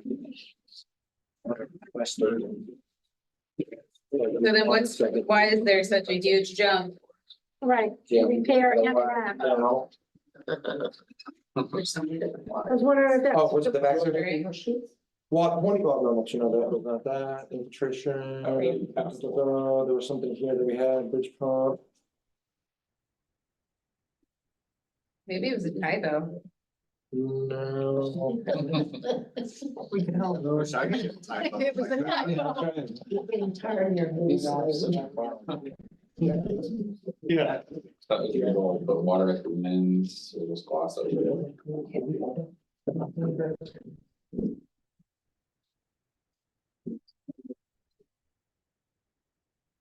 Can we circle that and come back? Yeah, we'll circle that and come back. If that was a mistake, we will make sure to update that. If not, we'll come back next week and communicate that. Does it actually cost 200,000 a year to operate our wells in Dayton? No, 60,000 is for the repairs or the maintenance that we're talking Okay. about. Yeah. We'll come back, I'll come back with that next, there had to be a reason for that, but that may have been a typo. I'll make sure we adjust it next. That'd be great. Nice. The typo is just great. By two part. Okay, the next page, you'll see the facility improvements. We scaled that back as well, some to the general fund. If we're not gonna use it, maybe we can at least show it to carry forward. And then also included in that was some of the water meters. What about the large tool? I thought it was only 25 that you're looking for. Yeah, $25,000 and then any incidentals throughout the year to have the wiggle room. What line? On page 16, line 3, Oh, I see. yes, No money spent previously. no, Anything on the forecast for a large tool or equipment for 10 grand? no, Then I'd recommend we go down to 25. I mean, I could understand maybe small tool or equipment that could add up to like 5 or something, but.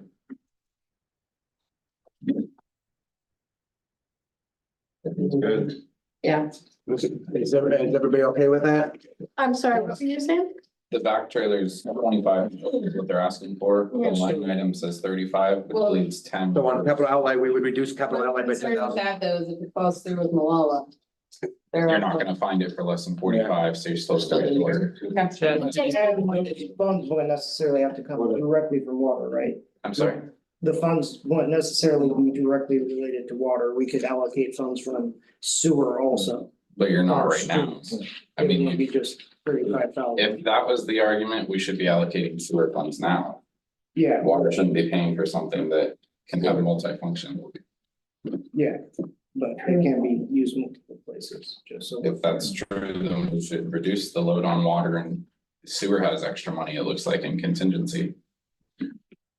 Well, we would probably dip into capital outlay instead of contingency, I guess. Yeah, what he's saying though is if it's gonna be used across the funds, no matter the allocation, it should be allocated that way instead of 100% water. But I would think that. You look at that much in sewer, that we have to reallocate it. It's gonna use it across. It's not just a water, it is public water. I don't know that you would put. We always had a problem with using our back trailers, potable water, and then putting that same hose in a sewer and then putting it back near a water line. So I don't know that you would really use that. You could also utilize more, we could buy different hoses to utilize, which I have. Same trailer. Yes, That's my- it's going into vacuum, but However, I don't wanna get in the weeds on it. If you're gonna use it in multiple funds, then pull it from multiple. But we're reducing this fund by 10,000. Yeah, so I'll reduce, we'll have to 50-50 it somehow.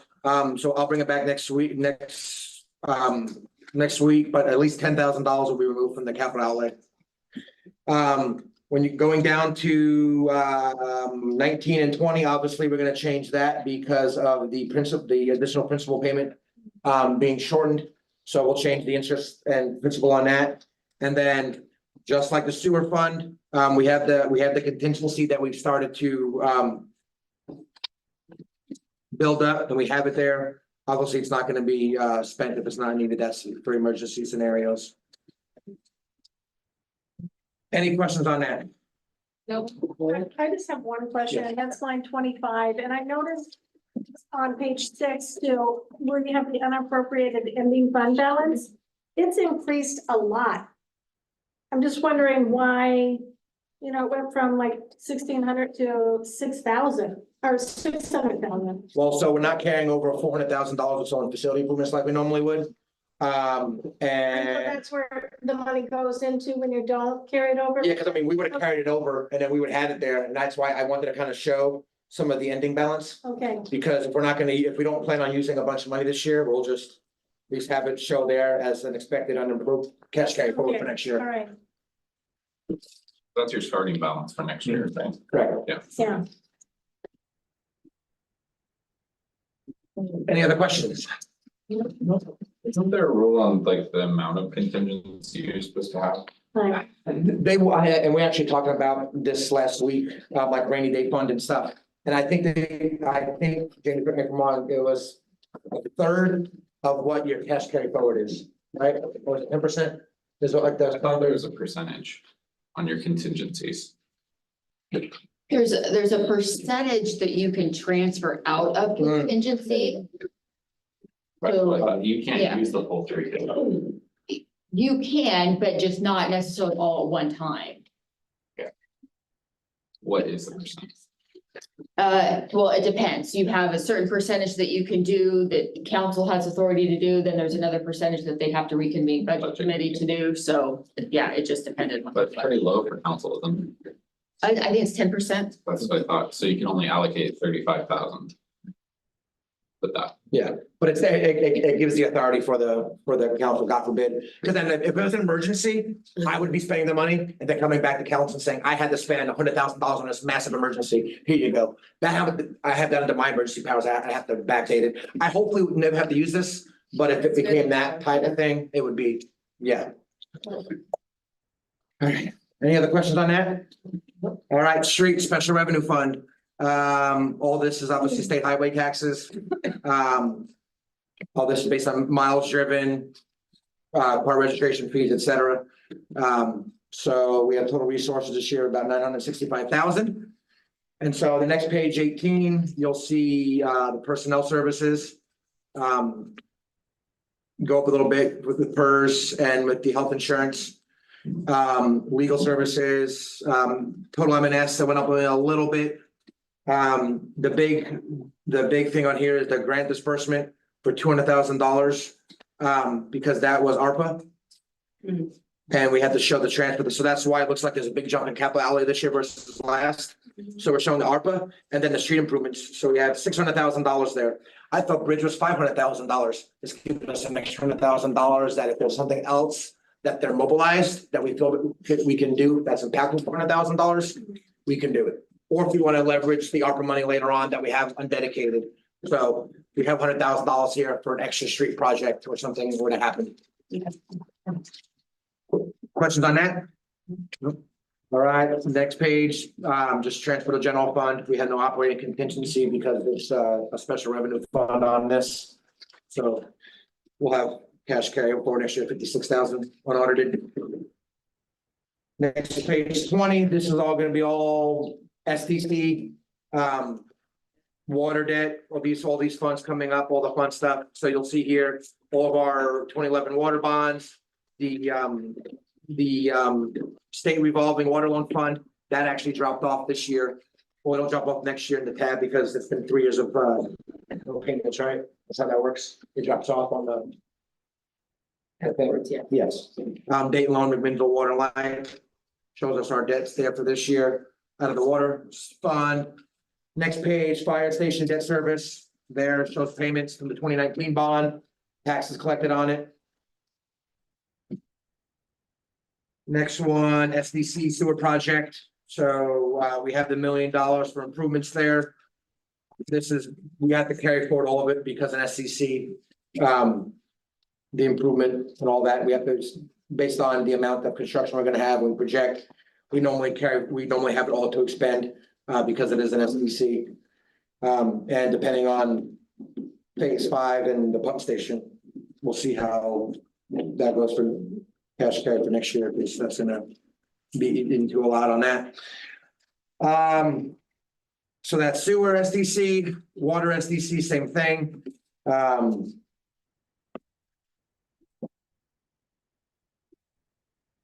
This is all gonna go towards new projects, improvements, reimbursements.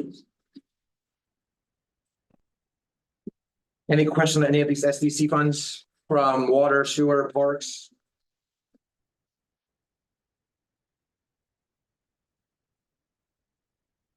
And for the new members who asked why you had $500,000 last year and then $200,000 and then $700,000 this year, some sale of park property.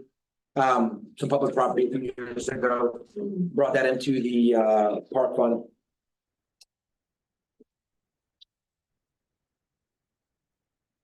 City Hall Building Fund. We used some money this year. This year, we're not gonna be asking for a fund, but that's still generating money for an eventual City Hall replacement. Fire capital, we touched a little bit about this earlier on fire equipment, fire needs, what does it look like?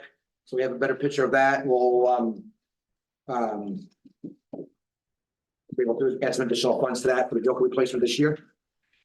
Vehicle replacement fund is right there. We'll adjust these numbers based on the direction from the budget committee regarding the scale back of the additional payment to the Highway 18 pump station And the grant. and the grant, yes. And fire station bond fund, it's all zeroed out because it got transferred into the fire capital because we had the remaining over from the bond sale. And then all of the fund, pass-through fee fund on the last page, 30. So, as a wrap up, That's the first batch, right? so I just want to make sure we communicate everything because next week we shouldn't have a 3-hour meeting. We'll have public hearings on both the urban renewal agency. We'll also have the public hearing on the budget. So you'll be convening at the budget committee, the urban renewal agency, but also the city of Lafayette. So just to reiterate today, I will be looking at the sewer rate study versus the full-time equivalent evaluation. Have answer on that. Community outreach grants, we'll just scale that back down to $2,500. The remaining $2,500 shift to the vehicle replacement fund. 4% on each tier of the water rate, just to communicate that as well as, and on top of the base fee. We'll be looking at the $3 to the sewer base rate. So we're increasing the request from the $2.74 to $3. We'll see what we can do on with 1 week out, but I think this may be a longer term thing on depreciation schedule on a dollar amount, which I think I miscommunicated last year, so that was my mistake, so I'm sorry about that. I will look into that. That may be more than a week thing, but for next year. Brush, lower down the $100,000 request to $44,000. No, Well, sorry, lower 100. to 100,000. I'm sorry, lower $200,000, sorry, chicken scratch, late night. $44,000 will be split into the additional vehicle replacement funds. The CIP, I will update that to, I think about the $2.4 million that was approved, not the $3 million it shows. And then I think that's, 2,500 grant. He grabbed that earlier. yes. Okay. The 10,000 water. Yes, the 10,000 out of the water fund, and then. From 35 to 25. Yes. And then if you're gonna allocate the vac trailer across multiple funds or just the Yes. water. Multiple funds. All right. Figuring out that, Thank you. from the 50 to the 100,000. Yeah. Oh, yeah, 15 to 100, yeah, I gotta see, I think that's there for something, but. That's that typo you were talking. Yeah. Okay. And then my ask would be the payroll distribution percentage on page 9. Just to see what it was to last year. Yeah, I have that note here, sorry.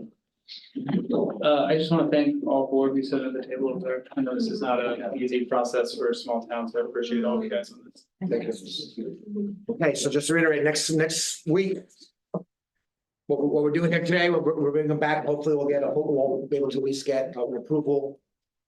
Speak now, forever hold your peace. Next on your agenda is comments, but I think we've had our comments unless anybody can make any additional ones. Is there gonna be a Zoom option for next week?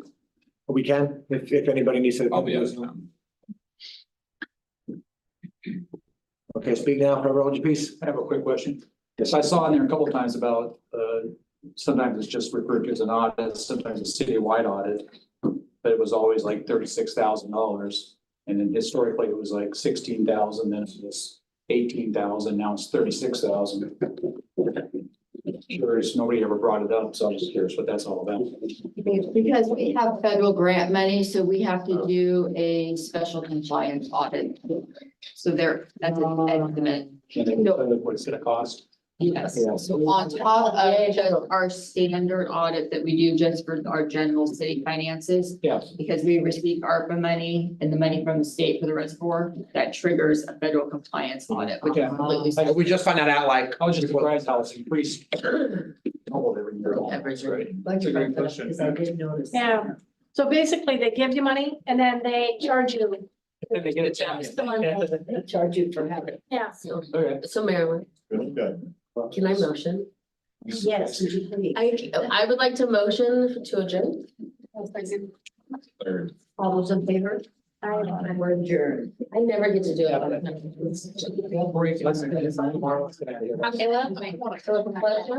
Jamie wants to. Jamie's gonna do damage. Thank you. You know, Charlotte. I think you got that. I got that.